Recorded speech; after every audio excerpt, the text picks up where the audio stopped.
Alright, நம்ம GNU GCC tool செயினை வந்து இப்போ டவுன்லோட் பண்ணி இன்ஸ்டால் பண்ணலாம்.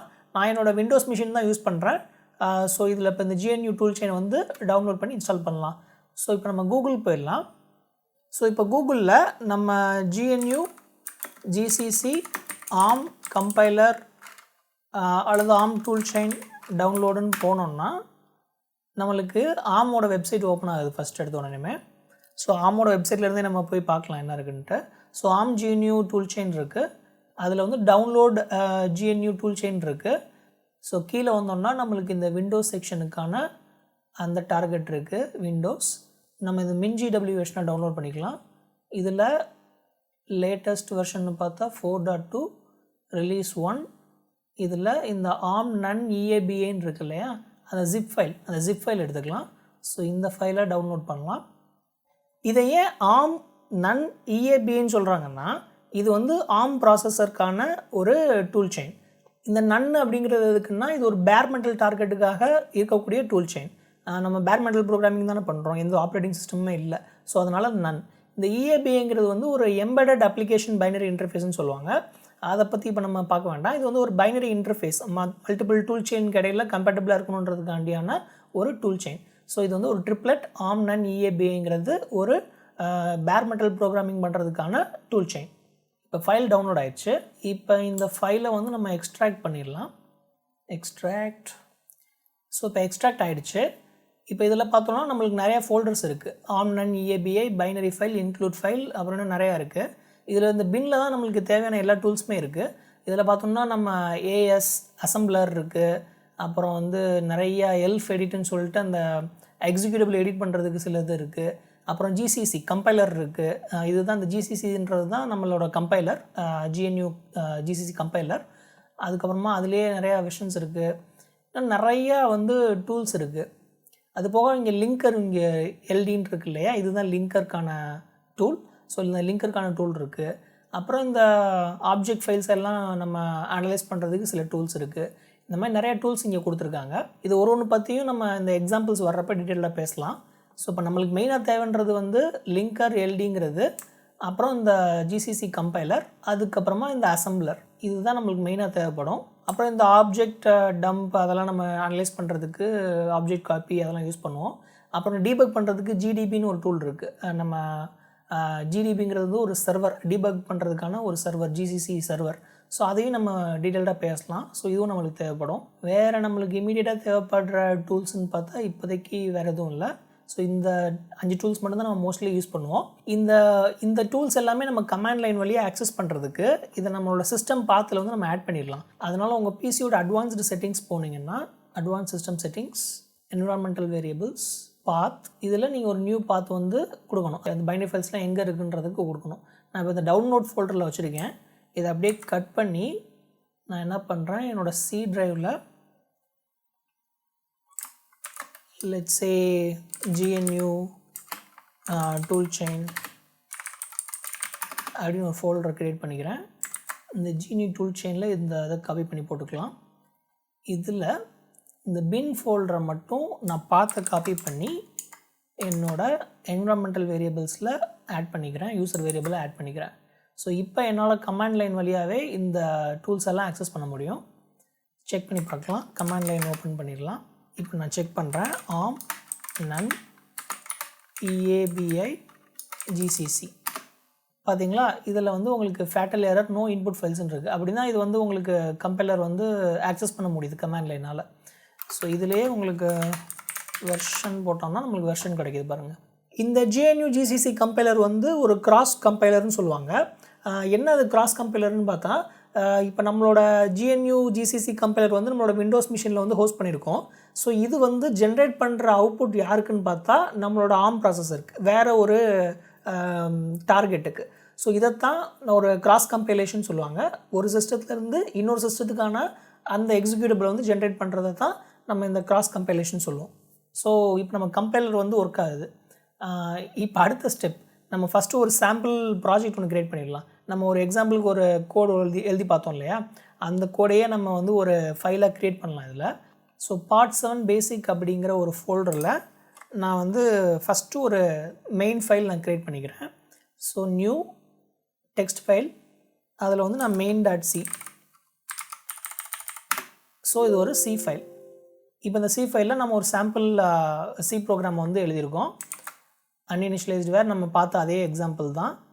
அடிஷ்னல் டிலேக்கு மட்டும் ஒரு ஃபார் லூப் போட்டிருக்கேன். ஸோ இப்போ இந்த C ஃபைலை நம்ம இந்த GNU டூல் செயினை வச்சு எப்படி ப்ரீ ப்ராசஸர் வந்து அதை ப்ராசஸ் பண்ணுது, எப்படி கம்பைலர் ப்ராசஸ் பண்ணுதுன்றதை பார்க்கலாம். So first step pre processing.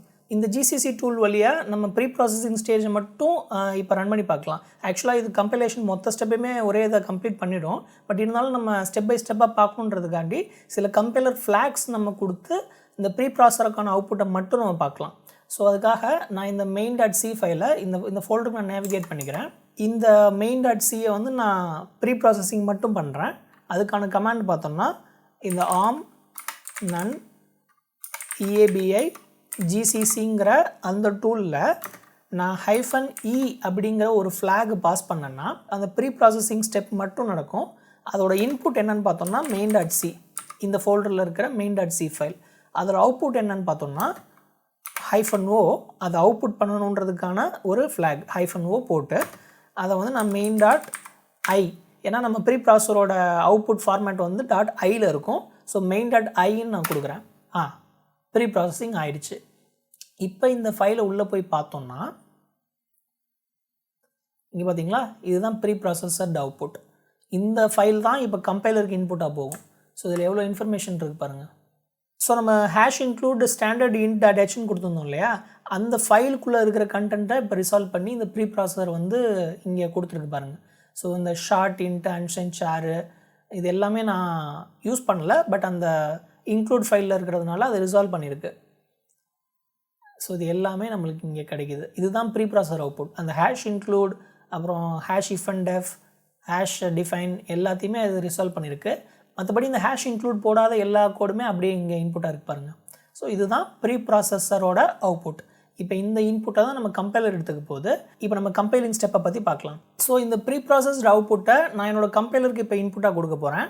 So அதுக்கு வந்து நான் arm இதே டூல் செயினை யூஸ் பண்ணலாம். arm none eabi gcc.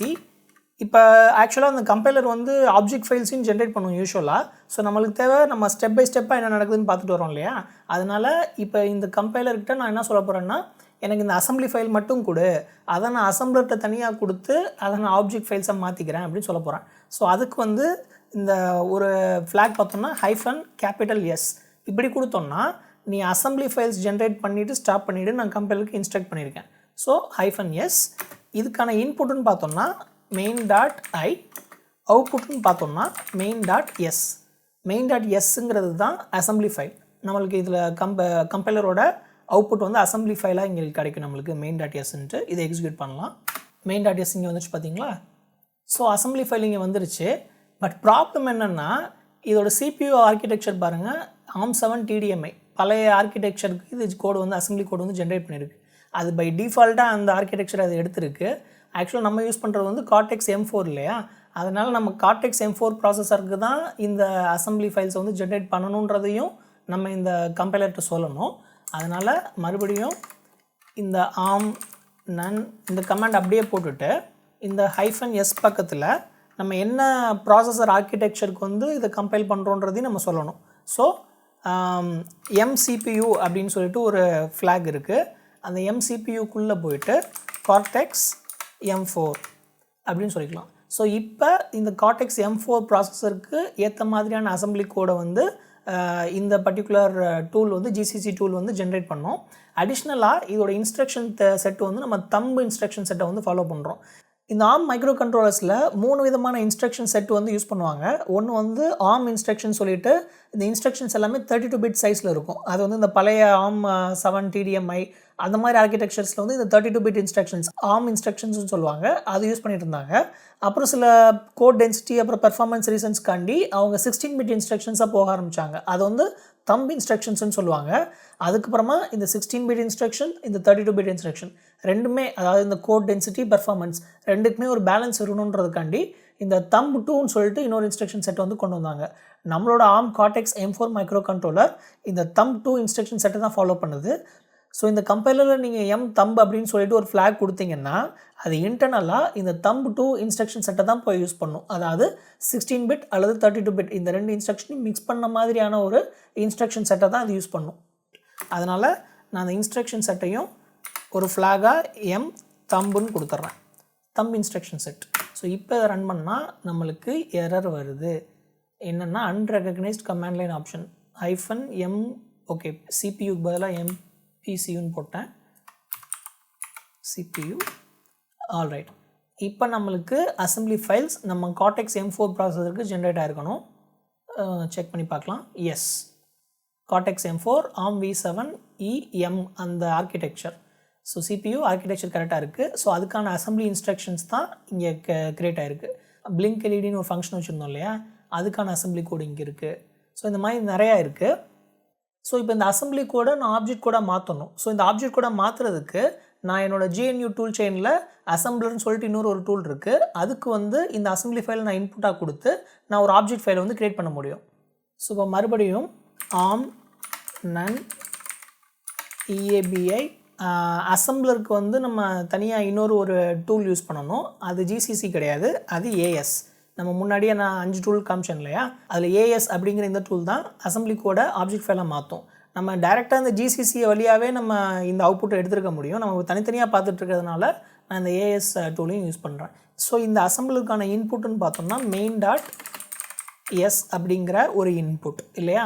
எனக்கு தேவையான அவுட்புட் main.o ஆப்ஜெக்ட் ஃபைல். இப்போ அதை எக்ஸிக்யூட் பண்ணலாம். ஆல்ரைட், இப்போ ஆப்ஜெக்ட் ஃபைலும் எக்ஸிக்யூட் ஆகிடுச்சு. இப்போ போய் நம்ம செக் பண்ணலாம் ஆப்ஜெக்ட் ஃபைல் க்ரியேட் ஆகிருக்கான்னு. எஸ், ஆப்ஜெக்ட் ஃபைல் க்ரியேட் ஆகிருக்கு. பார்த்திங்களா, இப்படி தான் இருக்கும் ஆப்ஜெக்ட் ஃபைல். நம்ம அதை அண்டர்ஸ்டாண்ட் பண்ணிக்க முடியாது.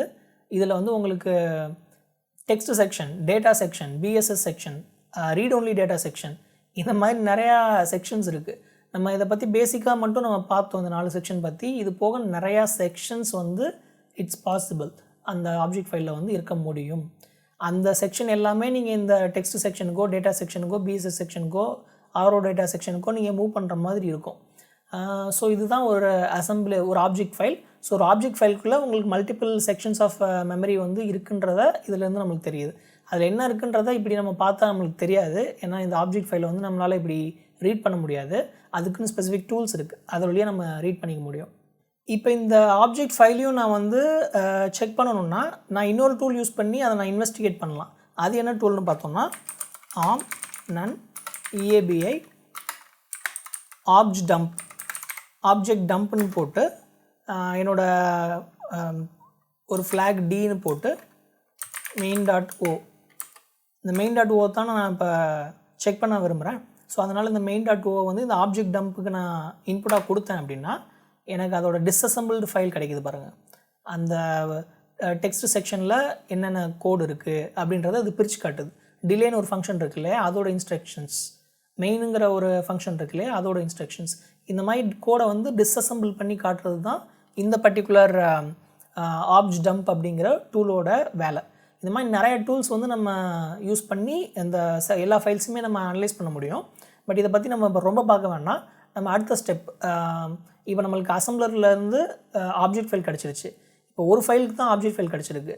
இப்போ இந்த ஆப்ஜெக்ட் ஃபைலை நான் லிங்க் பண்ணணும்னு நினைக்கிறேன்னு வச்சுக்கோங்களேன். இப்போ இந்த லிங்கிங் ஃபேஸில் தான் உங்களுக்கு இந்த மெமரி ரிலேட்டடான இன்ஃபர்மேஷன் எல்லாமே நம்ம கொடுக்குற மாதிரி இருக்கும். ஸோ இப்போ லிங்கர் பற்றி பார்க்கலாம். ஒரு லிங்கர் தான் நம்ம கம்பைலேஷன் ப்ராசஸில் கடைசி ஸ்டெப், ஆனால் ரொம்ப காம்ப்ளெக்ஸான ஸ்டெப்பும் கூட. ஏன்னா இந்த லிங்கர் தான் உங்களுக்கு ஒரு ஃபைலோ இல்லை 10 ஃபைலோ எல்லா செக்ஷன்ஸையுமே மெர்ஜ் பண்ணி ஒரு எக்ஸிக்யூட்டபிள் க்ரியேட் பண்ணுது. அப்படி க்ரியேட் பண்ணுறதுக்கு அதுக்கு ஒரு இன்புட் ஃபைல் தேவை. அதை தான் நம்ம லிங்கர் ஸ்கிரிப்ட்னு சொல்லுவோம். அது யூஸ்வலாக .ld அப்படிங்கிற ஒரு எக்ஸ்டென்ஷனில் இருக்கும். இந்த .ld ஃபைல் மற்ற சில எக்ஸ்டென்ஷனாகவும் கூட இருக்கலாம் லிங்கர் ஃபைல். அஃப்கோர்ஸ் நீங்கள் அதை லிங்கர் கொடுக்குறப்ப அது கரெக்டாக கொடுக்கணும். ஸோ இப்போ இந்த யூஸ்வலாக இருக்கக்கூடிய இந்த .ld ஃபைலில் நம்ம நிறைய விஷயங்களை சொல்ல வேண்டியிருக்கு. என்னென்னா நம்ம மெமரி யூஸ் பண்ணுறோம் இல்லையா, நம்ம SRAM யூஸ் பண்ணுறோம், ஃப்ளாஷ் யூஸ் பண்ணுறோம், அதோட அட்ரஸ் நம்ம கொடுக்க வேண்டியிருக்கும், அதோட சைஸ் கொடுக்க வேண்டியிருக்கும். இதெல்லாம் சொன்னால் தான் அந்த லிங்கர் கரெக்டாக அந்த அட்ரஸ்க்கு எக்ஸிக்யூட்டபிள் ஜென்ரேட் பண்ண முடியும். இப்போ நம்ம டார்கெட் நம்மளுக்கு SRAM ஒரு பர்டிகுலர் அட்ரஸில் ஆரம்பிக்குது, நான் அதை கொடுக்காம வேறு அட்ரஸ் கொடுக்குறேன் அப்படின்னா அதை நம்ம ஃப்ளாஷ் பண்ணுறப்ப அந்த கோட் வேலை செய்யாது. ஸோ அதனால் நம்ம கோடு எந்த அட்ரஸில் போய் உட்காரணும் டேட்டா எந்த அட்ரஸில் போய் உட்காரணும் அப்படின்ற எல்லா இன்ஃபர்மேஷனையுமே இந்த லிங்கரில் நம்ம கொடுக்குற மாதிரி இருக்கும். ஸோ தட் இது வந்து எல்லா இன்புட் ஃபைல்ஸ்லையுமே எடுத்து ஒரு ப்ராப்பரான அவுட்புட் ஃபைலை நம்ம மெமரி செக்ஷன்ஸோட நீட்ஸ்க்கு ஏற்ற மாதிரி ஆர்கனைஸ் பண்ணி கொடுக்க முடியும். அப்புறம் நம்மளோட அன்ரிசால்வ்டு ஃபங்க்ஷன்ஸ் ஏதாவது இருந்ததுன்னா, அதாவது ஃபைல் 1லேருந்து நான் ஃபைல் 2ல் இருக்கிற ஒரு ஃபங்க்ஷன் கால் பண்ணேன்னா அதோட கனெக்ஷன் இந்த ஃபைல் 2ல் இருக்க ஃபங்க்ஷனோட அட்ரஸ் வந்து இங்கே நான் கொடுக்கணும் இல்லையா? ஸோ இந்த ரீலொகேஷன் வந்து பார்க்குறதுக்கும் நம்மளுக்கு இந்த லிங்கர் வந்து ஹெல்ப்ஃபுல்லாக இருக்க போகுது.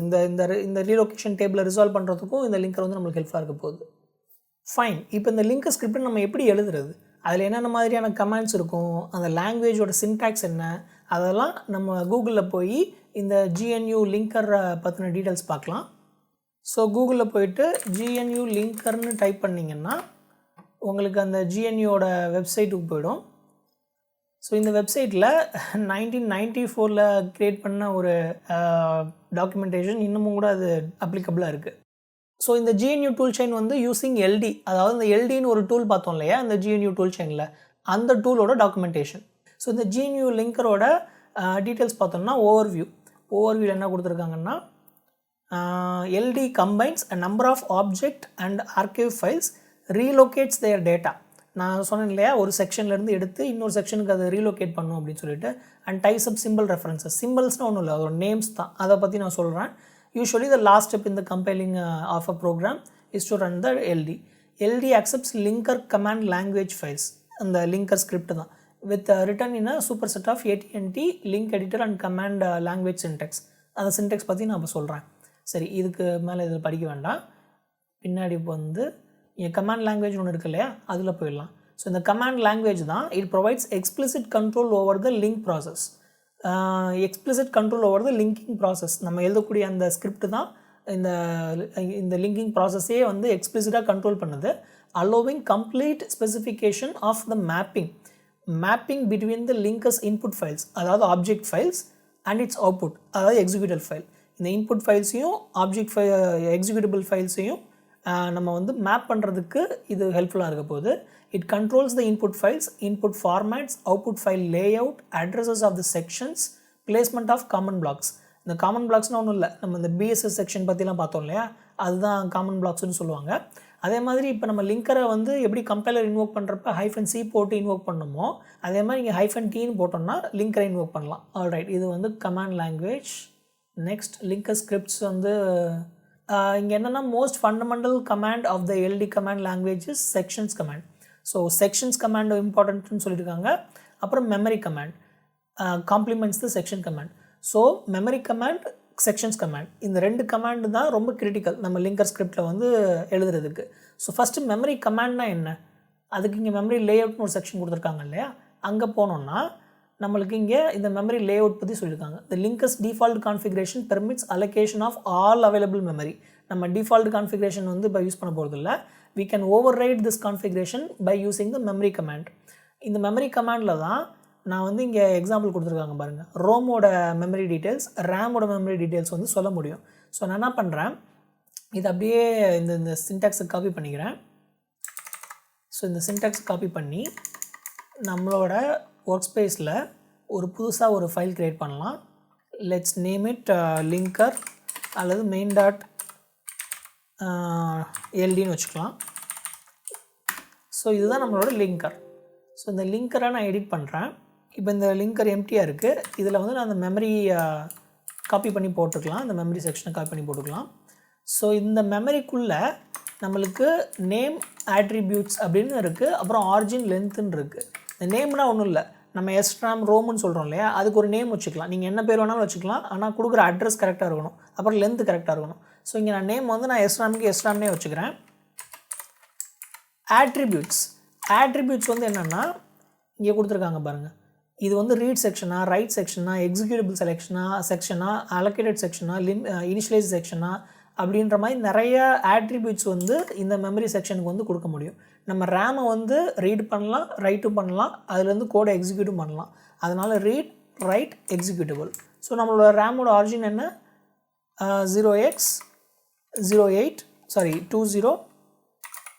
2000000000.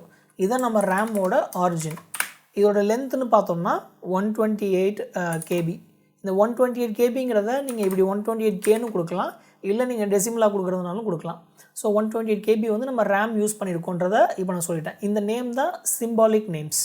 சரிங்களா? இந்த SRAMங்கிறது வந்து ஒரு நேம் இந்த அட்ரஸ்க்கு, இந்த சைஸ் உள்ள ஒரு அட்ரஸ்க்கு.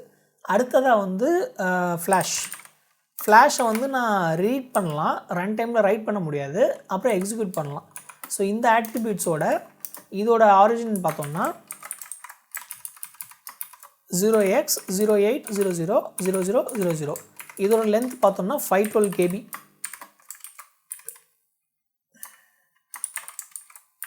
ஓகேங்களா? இப்போ நம்ம மெமரி செக்ஷனை வந்து டிஃபைன் பண்ணியாச்சு. அடுத்ததாக வந்து செக்ஷன்ஸ் கமாண்டுக்குள்ளே போய் பார்க்கலாம். ஸோ மெமரி வந்தாச்சு. ஸோ இங்கே செக்ஷன்ஸ்ன்றதில் போய் பார்த்தோம்னா the sections command controls exactly where input sections are placed into output sections, their order in the output file, and to which output sections they are allocated. You may use at most one section command in the script file. So ஒரே ஒரு section command தான் நம்ம use பண்ண முடியும். அந்த கமாண்டுக்குள்ளே நீங்கள் multiple ஸ்டேட்மெண்ட்ஸை வந்து நம்ம எழுதிக்கலாம். இந்த statements within section command can do one of the 3 things. இந்த ஸ்டேட்மெண்ட்ஸ் என்ன பண்ணணும்னா ஒரு என்ட்ரி பாயிண்ட்டை வந்து டிஃபைன் பண்ணும். அது என்னன்றது நான் சொல்கிறேன். assign a value to a symbol. இப்போ நம்ம எப்படி வந்து ரேமுக்கு ஒரு அட்ரஸ் கொடுத்தோம் இல்லையா, ரேம்னு சொல்லிட்டு ஒரு நேமுக்கு வந்து ஒரு அட்ரஸ் கொடுத்தோம் இல்லையா, அதுதான் அந்த ரேமுங்கிறது வந்து ஒரு சிம்பிள், அதோட வேல்யூ வந்து அதோட அட்ரஸ்ன்னு வச்சுக்கலாம். அதே மாதிரி இங்கே describe the placement of the named output section and which input sections go into it. Placement of a named output section, நம்ம text section, data section, BSS section அதெல்லாம் named output section. And which input sections go into it.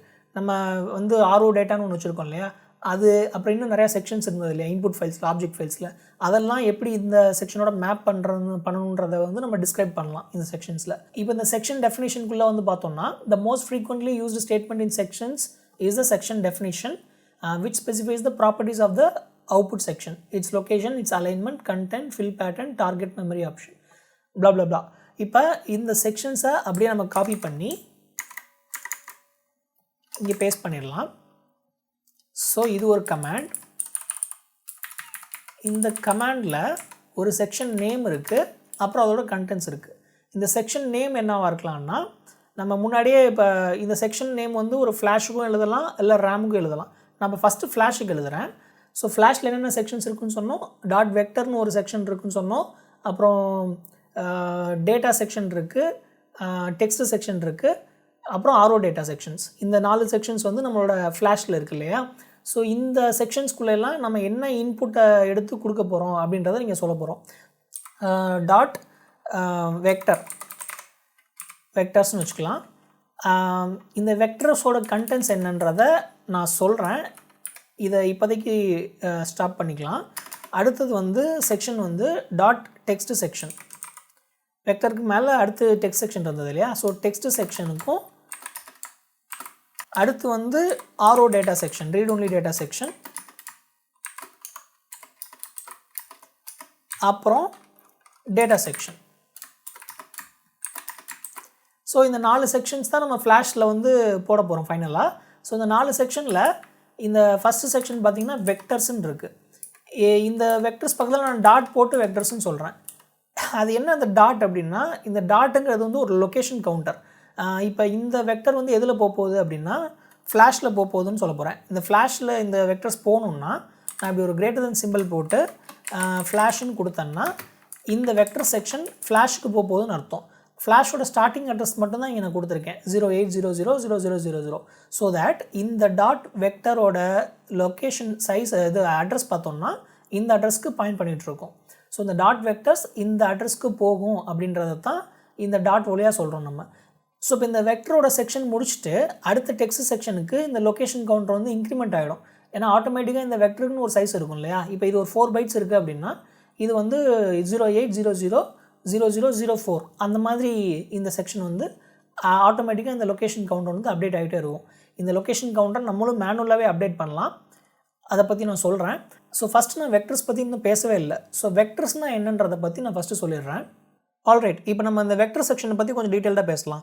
இப்போ நம்ம ஒரு கம்ப்யூட்டரை வந்து on பண்ணோம்னா அது boot ஆகுது இல்லையா, பூட் ஆகி அதுக்கப்புறமா உங்களுக்கு விண்டோஸ் அப்ளிகேஷனோ லினக்ஸ் அப்ளிகேஷனோ லோட் ஆகுது. அந்த மாதிரி நம்ம கண்ட்ரோலரும் இதை பவர் ஆன் பண்ண உடனே பூட் ஆகும். அந்த பூட் வந்து நம்ம பூட் 0 பூட் 1ன்னு பழைய வீடியோவில் வந்து நம்ம 2 பின்ஸ் பற்றி பேசணும் இல்லையா, அந்த பின்னோட கான்ஃபிகரேஷனுக்கு ஏற்ற மாதிரி இந்த கண்ட்ரோலர் வந்து பூட் ஆகும். இது பூட் ஆகிறப்ப 2 விஷயங்களை அது தேடும். ஒன்று வந்து ஸ்டாக் பாயிண்டர் வேல்யூ, அதாவது நம்ம ரேமில் இருக்கிற ஸ்டாக் இருக்கு இல்லையா, ரேமோட எண்ட் அட்ரஸ் தான் ஸ்டாக்கோட ஸ்டார்டிங் அட்ரஸ்ன்னு சொன்னோம். அப்படியே ஸ்டாக் வந்து டவுன்வர்ட்ஸ் க்ரோ ஆகும்னு சொல்லியிருந்தோம் இல்லையா. ஸோ அந்த ஸ்டாக்கோட ஸ்டார்டிங் அட்ரஸ், அதாவது ரேமோட எண்ட் அட்ரஸ், அந்த அட்ரஸை வந்து இந்த ஸ்டாக் பாயிண்டர், அந்த அட்ரஸ் 0ன்னு சொல்கிறோம் இல்லையா, அந்த அட்ரஸ் 0ல் வந்து இந்த ஸ்டாக் பாயிண்டர் வந்து நம்ம கொடுக்குற மாதிரி இருக்கும். ஸோ அட்ரஸ் 0ல் நம்ம ஸ்டாக்கோட அந்த ஸ்டார்ட் அட்ரஸ் வந்து கொடுத்துருக்கோன்னு சொன்னோம். அப்போ அடுத்த அட்ரஸ் கன்சிக்யூட்டிவ் அட்ரஸ் வந்து அட்ரஸ் நம்பர் 4 இல்லையா, அந்த 4th அட்ரஸ்லேருந்து நம்ம கோடு வந்து எக்ஸிக்யூட் ஆக ஆரம்பிக்கும். அப்போ இந்த அட்ரஸ் நம்பர் 4ல் நம்ம என்ன கொடுக்குறோன்றதை பொறுத்து தான் அடுத்தடுத்து நம்ம அந்த மெயின் ஃபங்க்ஷன், அதுக்கப்புறமா இருக்கிற ஃபங்க்ஷன் எல்லாமே எக்ஸிக்யூட் ஆகும். ஸோ இந்த அட்ரஸ் 4ல் என்ன இருக்கும் அப்படின்றத நம்ம இந்த ரெஃபரன்ஸ் மேனுவலில் போய் பார்க்கலாம். ஸோ இந்த ரெஃபரன்ஸ் மேனுவலில் செக்ஷன் 2.4 பூட் கான்ஃபிகரேஷனில் கீழே ஒரு லைன் கொடுத்துருக்காங்க பாருங்கள். அதாவது after the startup delay is over, the CPU fetches the top of the stack value from address 00000000. So இந்த அட்ரஸில் தான் நம்ம ஸ்டாக்கோட டாப் அட்ரஸ் இருக்கும். அடுத்தது then starts the code execution from the boot memory starting from address 4. So இந்த address 4லேருந்து நம்ம code execution வந்து ஸ்டார்ட் ஆகும்னு சொல்லியிருக்காங்க. ஸோ இந்த அட்ரஸ் நம்பர் 4ல் அப்படி என்ன தான் இருக்கும் அப்படின்னு தெரிஞ்சுக்கணுன்னா நம்மளோட ரெஃபரன்ஸ் மேனுவலில் செக்ஷன் 10.2ல் external interrupt and event controller EXTன்னு ஒரு செக்ஷன் இருக்குது. அதில் வந்து நம்மளுக்கு நிறைய வெக்டர் டேபிளோட அட்ரஸஸ் கொடுத்துருக்காங்க. இதுதான் வெக்டர் டேபிள்னு சொல்லுவாங்க. நம்ம வெக்டர்ஸ்னு ஒரு செக்ஷன் பார்த்தோம் இல்லையா, அது ஆக்சுவலாக இந்த டேபிள் தான் அந்த செக்ஷனில் இருக்கும். ஸோ ஸ்டார்டிங் அட்ரஸ் 0 வந்து ரிசர்வ்டாக இருக்குது, அடுத்த நம்பர் அட்ரஸ் 4 வந்து ரீசெட்டாக இருக்குது. ஸோ இது எல்லாமே எக்ஸப்ஷன்ஸ்னு சொல்லுவாங்க. அதுக்கப்புறமா அப்படியே கீழே வந்தோம்னா சில இன்ட்ரப்ட்ஸ் இருக்குது. So exceptions and interrupts. நம்ம ரெஸ்டாரண்ட் எக்ஸாம்பிளில் எப்படி வந்து ஒரு ரெஸ்டாரண்ட்டில் வந்து ஒரு பக்கம் ஒருத்தர் ஆர்டர் கொடுத்துட்ருப்பாரு, இன்னொரு பக்கம் ஒருத்தர் பில் கேட்பார், அந்த மாதிரி நிறையா ஈவெண்ட்ஸ் வந்து நடந்துக்கிட்டே இருக்கும் இல்லையா. அப்புறம் திடீர்னு வந்து பவர் கட் ஆகிடும், அப்புறம் போய் ஜென்ரேட்டர் ஆன் பண்ணுவாங்க, அந்த மாதிரி நிறைய ஈவெண்ட்ஸ் நடந்துக்கிட்டே இருக்குது. இதில் எக்ஸப்ஷனுங்கிறது கிட்டத்தட்ட நீங்கள் ஒரு ரெஸ்டாரண்ட் வந்து திடீர்னு ஃபயர் ஆகிடுச்சு ஒரு இடத்துல, அப்படின்னு என்ன பண்ணுவோம், நம்ம ரெஸ்டாரண்ட் ஆப்ரேஷன்ஸ் எல்லாத்தையுமே ஸ்டாப் பண்ணிவிட்டு அந்த ஃபயரை ஆஃப் பண்ணுறதுக்கு தான் எல்லோரும் வேலை பார்ப்பாங்க. அதுக்கப்புறமா முடிஞ்சதுக்கப்புறமா தான் அதை சால்வ் பண்ணதுக்கப்புறமா தான் ரெஸ்டாரண்ட்டோட ஃபங்க்ஷன்ஸே வந்து நடக்க ஆரம்பிக்கும். ஸோ இந்த மாதிரி ஒரு அன்எக்ஸ்பெக்டட் ஈவெண்ட் வந்ததுன்னா இந்த மாதிரி எக்ஸப்ஷன்ஸ்னு சொல்லுவாங்க. இந்த கண்ட்ரோலர்லேயும் நம்மளுக்கு நிறைய எக்ஸப்ஷன்ஸ் இருக்குது. இங்கே NMI, ஹார்ட் ஃபால்ட், இந்த எக்ஸப்ஷன்ஸ் பற்றிலாம் நம்ம பேசலாம். பட் இது யூஸ்வலாக ஏதாவது நம்ம கண்ட்ரோலர் வந்து ஒரு எரர் ஃபேஸ் பண்ணுது, ஒரு அன்எக்ஸ்பெக்டடான ஒரு எரர் ஃபேஸ் பண்ணுது அப்படின்னா இந்த எக்ஸப்ஷன்ஸ் தான் ஹிட் ஆகும். நம்ம ரீசெட் பண்ணுறோம் இல்லையா, நம்ம ரீசெட் பட்டனை ப்ரெஸ் பண்ணி ரீசெட் பண்ணுறோம் இல்லையா, அதுவும் கூட ஒரு எக்ஸப்ஷன் தான். ஏன்னா அது அன்எக்ஸ்பெக்டட். நம்ம வாட்டு கண்ட்ரோலர் நார்மலாக ப்ரோக்ராம் ரன் ஆகிட்டே இருக்குது, திடீர்னு யாரோ ஒருத்தர் ரீசெட் ப்ரெஸ் பண்ணாங்கன்னா அது என்ன பண்ணணும், கண்ட்ரோலர் என்ன பண்ணணும், ஆரம்பத்துலேருந்து மறுபடியும் எல்லாத்தையும் எக்ஸிக்யூட் பண்ணணும் இல்லையா. அதனால் இந்த ரீசெட் வெக்டாருக்கு போய் இந்த அட்ரஸ்லேருந்து அது எக்ஸிக்யூட் ஆக ஆரம்பிக்கும் மறுபடியும். அப்போ இந்த அட்ரஸில் நம்ம என்ன சொல்லியிருக்கோன்றதை பொறுத்து அந்த கோட் மறுபடியும் எப்படி ஆரம்பித்ததோ அதே மாதிரி எக்ஸிக்யூட் ஆகும். ஸோ இதெல்லாமே எக்ஸப்ஷன்ஸ். இதுவே இன்ட்ரப்ட்னா என்னென்னா ஒன்றும் இல்லை, இப்போ திடீர்னு ஒரு ரெஸ்டாரண்ட்டுக்கு வந்து ஒரு பொலிட்டீஷியன் வராங்க அப்படின்னு வச்சுக்கோங்களேன். அப்போ அட்டென்ஷன் வந்து அவங்களுக்கு கொடுப்பாங்க. அஃப்கோர்ஸ் மற்ற எல்லாருக்குமே சப்ளை நடந்துகிட்டு தான் இருக்கும், ரெஸ்டாரண்ட்டோட ஆப்ரேஷன்ஸ் எதுவுமே வந்து ஸ்டாப் ஆகாது. பட் இவங்களுக்குன்னு சொல்லிட்டு ஒரு ஸ்பெஷலாக வந்து ஒரு இம்பார்ட்டன்ஸ் கொடுத்து அவங்க போய் முடிக்கிற வரைக்கும் அவங்கள வந்து நல்லா பார்த்துக்குவாங்க இல்லையா. அதாவது ஃபுல் அட்டென்ஷன் அவங்க மேலே இருக்கும். அந்த செலிப்ரிட்டியோ இல்லை பொலிட்டீஷியனோ அவங்க போனதுக்கப்புறமா மற்ற ஆப்ரேஷன்ஸ் எல்லாமே இன்னும் ரொம்ப ஸ்மூத்தாகவே நடந்துகிட்ருக்கும். இது வந்து ஒரு அன்எக்ஸ்பெக்டட் ஈவெண்ட்டுன்னு சொல்ல முடியாது. ஜஸ்ட்டு வந்து நீங்கள் வந்துட்டீங்க, நாங்கள் உங்களுக்கு ப்ரையாரிட்டி கொடுக்குறோம் அப்படின்ற மாதிரி ஒரு கான்செப்ட் தான் இந்த இன்ட்ரப்ட் கான்செப்ட். இந்த இன்ட்ரப்ட்னா உங்களுக்கு இந்த மைக்ரோ கண்ட்ரோலரை பொறுத்த வரைக்கும் நிறைய இன்ட்ரப்ட்ஸ் இருக்குது இங்கே. அதில் உதாரணத்துக்கு நம்ம I2C, SPI, அப்புறம் USART. நம்ம ஏதாவது ஒரு டேட்டா வந்து USART வழியாக கொடுக்குறோம் இல்லை I2C வழியாக கொடுக்குறோன்னா அது டேட்டா வந்த உடனேமே ஒரு இன்ட்ரப்ட் வந்துடும். அந்த இன்ட்ரப்ட் வந்த உடனேமே நம்ம அதுக்கு ப்ரையாரிட்டி கொடுத்து அது என்ன டேட்டா கொடுத்துருக்கோ அதை ப்ராசஸ் பண்ணிவிட்டு அந்த இன்ட்ரப்டை வந்து நம்ம ரிலீஸ் பண்ணுவோம். ஸோ இந்த மாதிரியான ஒரு கான்செப்ட் தான் இன்ட்ரப்ட்ன்ற கான்செப்ட். ஸோ இந்த வெக்டர் டேபிளில் இன்றைக்கி நம்ம ஃபோக்கஸ் பண்ண வேண்டியது இந்த 2 அட்ரஸ் தான். ஒன்று அட்ரஸ் 0, அப்புறம் அட்ரஸ் 4. அட்ரஸ் 0 ரிசர்வ்டுன்னு சொல்லிட்டாங்க. ஏன்னா இந்த ஸ்டாக் பாயிண்டர் வந்து நம்ம ஒரு அட்ரஸ் தானே, அதாவது இந்த ஸ்டாக்கோட டாப்புங்கிறது ஒரு அட்ரஸ். அந்த அட்ரஸையும் நம்ம வந்து இந்த வெக்டர் டேபிளில் இந்த மைக்ரோ கண்ட்ரோலருக்கு சொல்லணும். அப்புறம் இந்த ரீசெட் ஹேண்ட்லரையும் நம்ம வந்து கோடில் எழுதணும். அதாவது இந்த யாராவது இந்த பட்டன் ப்ரெஸ் பண்ணால் இந்த அட்ரஸ்க்கு வந்து கண்ட்ரோல் வருது, அங்கே நான் என்ன பண்ணுன்றதையும் ஒரு கோடில் எழுதணும். பட் இங்கே சின்ன ஒரு ட்ரிக் இருக்குது. இப்போ நம்ம மைக்ரோ கண்ட்ரோலரோட மெமரி மேப்பில் பார்த்தோம்னா இந்த ஃப்ளாஷ் மெமரியோட ஸ்டார்டிங் அட்ரஸ் வந்து 08000000லேருந்து ஒரு 512 கேபிக்கு போயிட்டுருக்கு. ஆனால் நம்மளோட கண்ட்ரோலர் வந்து பூட் அப் ஆகிறப்ப அது வந்து அட்ரஸ் 00000000லேருந்து பூட் அப் ஆகுது. ஸோ ஸ்டாக் பாயிண்டரையும் ரீசெட் ஹேண்ட்லரையும் அது இந்த அட்ரஸில் தான் போய் தேடுது. பட் நம்ம வெக்டர்ஸ் எல்லாமே ஃப்ளாஷ் மெமரியில் 08000000 லொக்கேஷனில் போய் ஸ்டோர் ஆகிருக்கு. ஸோ எப்படி இந்த அட்ரஸ்க்கும் இந்த 00 அட்ரஸ்க்கும் ஒரு மேப்பிங் இருக்க முடியும்? ஸோ அது என்ன நடக்குதுன்னா, இப்போ எடுத்த உடனே கண்ட்ரோலர் பூட் ஆகிறது வந்து பார்த்தோம்னா 00000000 இங்கே பூட் அப் ஆகுது. ஆனால் இது வந்து ஒரு அலையாஸ் அட்ரஸ்ன்னு சொல்லுவோம். இங்கே பார்த்தீங்களா, அலையாஸ்டு டு ஃப்ளாஷ். நம்ம கண்ட்ரோலர் பூட் அப் ஆகிறப்ப நம்மளோட பூட் கான்ஃபிகரேஷனுக்கு ஏற்ற மாதிரி அது எஸ்ராமில் இருந்தோ இல்லை ஃப்ளாஷில் இருந்தோ இல்லை சிஸ்டம் மெமரியிலேருந்தோ பூட் அப் ஆக முடியும். பை டிஃபால்ட்டாக நம்ம ஃப்ளாஷ் மெமரியை தான் டிஃபால்ட்டாக வந்து பூட் அப் ஆகிறதுக்கு வந்து வச்சுருப்பாங்க.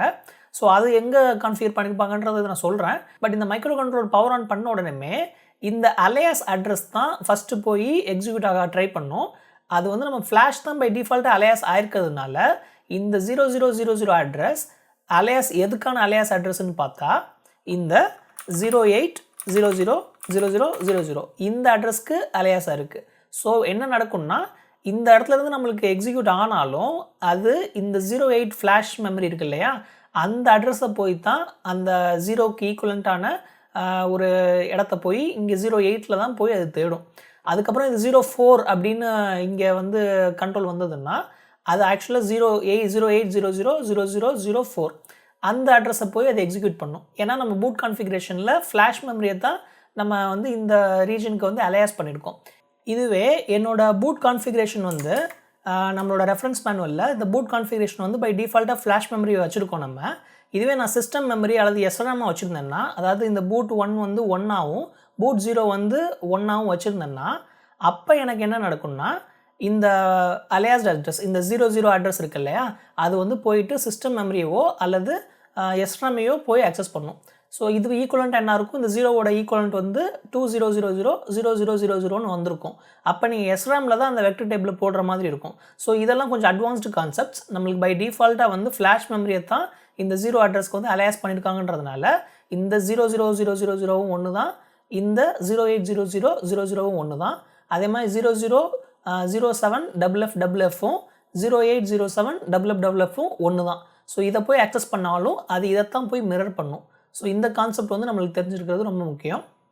ஸோ இந்த மாதிரி ஈவெண்ட்ஸ் எல்லாம் ஹேண்டில் பண்ணுறதுக்கு நம்ம ஒரு ஸ்டார்ட் அப் கோடுன்னு இன்னொரு சி ஃபைலோ இல்லை ஒரு அசம்பிளி ஃபைலோ எழுதுகிற மாதிரி இருக்கும். நம்ம main.c எப்படி ஒரு மெயின் சி ஃபைலோ அது மாதிரியே உங்களுக்கு இந்த ஸ்டார்ட் அப் பண்ணுறப்ப என்ன நடக்கணுன்றத ஒரு கோடாக எழுதுகிறப்ப அதை நீங்கள் அசம்பிளிலையும் எழுதலாம், சிலையும் எழுதலாம். நம்ம சிம்பிளிசிட்டிக்காண்டி சி லாங்குவேஜ்லேயும் இந்த ஸ்டார்ட் அப் கூட எழுதலாம். ஸோ ஸ்டார்ட் அப் கோட் அப்படின்னா என்ன? ஸோ நம்ம மைக்ரோ கண்ட்ரோலர் பவர் ஆன் ஆனதுலேருந்து இந்த மெயின் ஃபங்க்ஷன் கால் ஆகுது இல்லையா, இதுக்கு இடையில நடக்கிற எல்லாத்தையுமே நம்ம இந்த ஸ்டார்ட் அப் கோட் வழியாக தான் சொல்லி ஆகணும். எக்ஸாம்பிளுக்கு இது ஒரு 5 விதமான வேலையை பார்க்கும். ஃபஸ்ட்டு வந்து இந்த ஸ்டாக் பாயிண்டரை வந்து இனிஷியலைஸ் பண்ணணும். ஸோ இந்த ஸ்டாக் பாயிண்டருங்கிறது வந்து ஒரு மைக்ரோ கண்ட்ரோலருக்குள்ளே இருக்கிற அந்த சிபியூக்குள்ளே இருக்கிற ஒரு ரெஜிஸ்டர். ஸோ இது வந்து நம்மளோட எஸ்ராமோட ஸ்டாக் செக்ஷனில் அந்த ஸ்டாக்கோட டாப்பை வந்து இது பாயிண்ட் பண்ணணும்னு சொல்லியிருக்கேன் அட்ரஸ் 0ல் வந்து. ஸோ இந்த வேலையை பார்க்குறது யாருன்னா இந்த ஸ்டார்ட் அப் கோடு தான். ஸோ ஆல்ரெடி நம்ம லிங்கரில் வந்து இந்த ஸ்டாக்கோட ஸ்டார்ட் அட்ரஸ், எண்ட் அட்ரஸ் எல்லாமே சொல்லியிருப்போம்.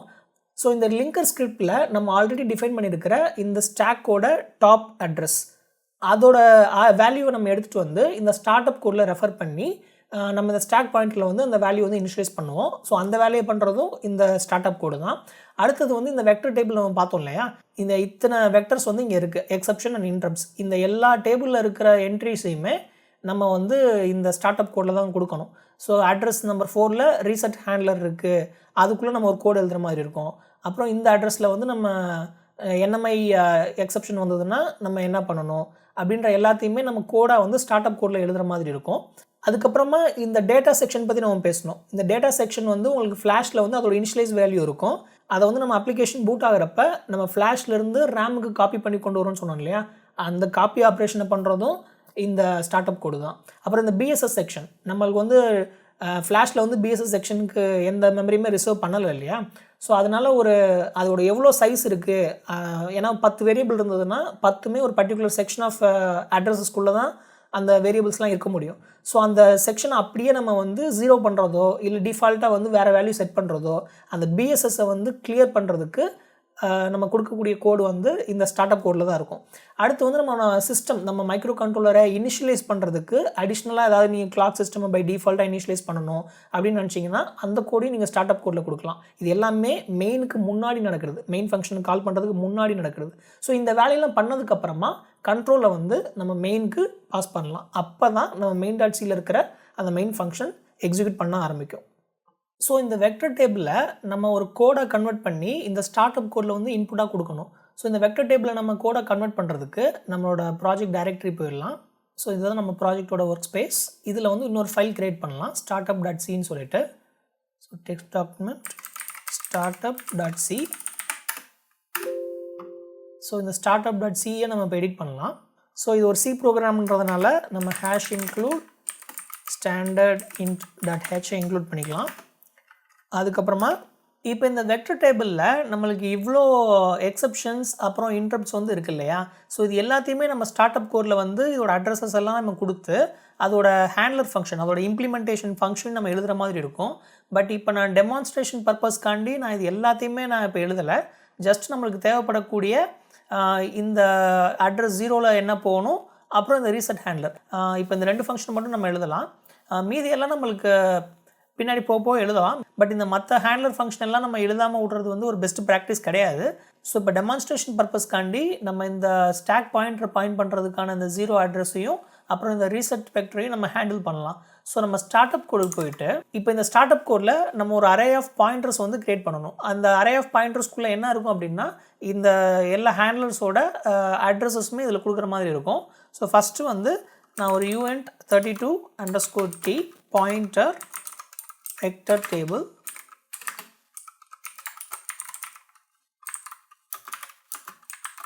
ஸோ இப்போ இந்த வெக்டர் டேபிளை நம்ம கோடாக கன்வெர்ட் பண்ணுறோம். எடுத்த உடனே நம்மளுக்கு வந்து என்ன இருக்க போகுது அப்படின்னா இந்த ஸ்டாக் பாயிண்டோட அட்ரஸ் இருக்க போகுது. ஸோ ஸ்டாக் பாயிண்டோட அட்ரஸ் வந்து இந்த 0 அப்படின்ற அட்ரஸில் வந்து நம்ம கொடுக்கணும் அப்படின்னா எனக்கு அந்த ஸ்டாக் பாயிண்டர் வந்து நான் ஸ்டாக்கோட டாப்பை தான் பாயிண்ட் பண்ணிகிட்ருக்குன்னு சொன்னேன் இல்லையா? ஸோ நம்ம ரேமோட எண்ட் அட்ரஸ் அதுதான் இந்த ஸ்டாக்கை வந்து ஸ்டாக்கோட டாப்புன்னு சொல்லியிருக்கோம். ஸோ அதோட அட்ரஸை வந்து நான் இப்போ இந்த அட்ரஸ் 0க்கு வந்து நான் ரெஃபர் பண்ணணும். அட்ரஸ் 0ல் என்ன இருக்கணும், ஸ்டாக் பாயிண்டோட அட்ரஸ் இருக்கணும். ஸோ அந்த ஸ்டாக் பாயிண்டோட அட்ரஸ் எனக்கு எப்படி தெரியும்? நான் லிங்கரில் தான் என்னோடய ஸ்டாக்கோட டீட்டெயில்ஸ் சொல்லியிருக்கேன். ஸோ நான் லிங்கர்லேருந்து அந்த எண்ட் அட்ரஸை நான் எடுத்துகிட்டு இங்கே ரெஃபர் பண்ணி இந்த ஸ்டார்ட் அப் கோடில் கொடுக்கலாம். அல்லது இங்கேயே நான் வந்து ஒரு மேக்ரோவை டிஃபைன் பண்ணி என்னோடய ஸ்டாக்கோட டாப் அட்ரஸ் வந்து நான் இங்கே கொடுக்கலாம். நான் வந்து ஒரு யூனிஃபார்மிட்டிக்காக என்ன பண்ணுறேன் அப்படின்னா லிங்கர்லேருந்து அந்த ஸ்டாக்கோட எண்ட் அட்ரஸை வந்து நான் இங்கே எக்ஸ்டர்னல் வேரியபிள் போட்டு ரெஃபர் பண்ணலான்னு பார்க்குறேன். ஸோ அதுக்கு என்ன பண்ணணும்னா ஃபஸ்ட்டு நம்ம லிங்கர் போயிடலாம். இந்த லிங்கரில் நான் ஒரு எக்ஸ்ப்ரெஷன் ஒன்று க்ரியேட் பண்ணுறேன். அதாவது _stack start அப்படின்னு நான் கொடுக்குறேன். ஸோ ஸ்டாக் ஸ்டார்ட் என்னவாக இருக்கும், எஸ்ராமோட எண்ட் அட்ரஸாக இருக்கும். அப்போ இங்கே எஸ்ராமுக்கு ஆல்ரெடி நான் வந்து உங்களுக்கு அட்ரஸும் கொடுத்துட்டேன், அதோட ஸ்டார்ட் அட்ரஸும் கொடுத்துட்டேன், லென்த்தும் கொடுத்துட்டேன். ஸோ இதுலேருந்து நம்ம ஸ்டாக்கோட ஸ்டார்ட் அட்ரஸும் எடுத்து வரலாம். So stack start equal to origin SRAM, அதாவது எஸ்ராமோட start address plus length of SRAM. So இது ரெண்டையும் ஆட் பண்ணால் எனக்கு எஸ்ராமோட எண்ட் அட்ரஸ் கிடச்சிடும், அதாவது ஸ்டாக்கோட ஸ்டார்ட் அட்ரஸ் கிடச்சிடும். அதை நான் இந்த ஒரு சிம்பிளில் வந்து நான் ஸ்டோர் பண்ணுறேன். இது வேரியபிள் கிடையாது, இதுக்குன்னு ஒரு மெமரி வந்து ரிசர்வ் ஆகலை லிங்கரில், ஜஸ்ட் இது ஒரு சிம்பாலிக் நேம். ஸோ இந்த ஸ்டாக் ஸ்டார்ட்ன்ற நேம் வந்து எதை போய் பாயிண்ட் பண்ணுதுன்னு பார்த்தோம்னா நம்மளோட எஸ்ராமோட எண்ட் அட்ரஸ் போய் பாயிண்ட் பண்ணுது. ஸோ இதை நான் வந்து இப்போ எக்ஸ்டர்னல் ரெஃபரன்ஸாக என்னோட சி ஃபைலில் ரெஃபர் பண்ணலாம். ஸோ அதுக்கு நான் மறுபடியும் startup.cக்கு போயிடுறேன். startup.cயில் நம்ம ஒரு சி வேரியபிளை ரெஃபர் பண்ணுற மாதிரி எக்ஸ்டர்ன் uint32_t இதை நான் வந்து என்னோட சி ஃபைலில் ஒரு uint32 அட்ரஸாக நான் வந்து ட்ரீட் பண்ணுறேன். So uint32_t _stack start. ஓகேங்களா?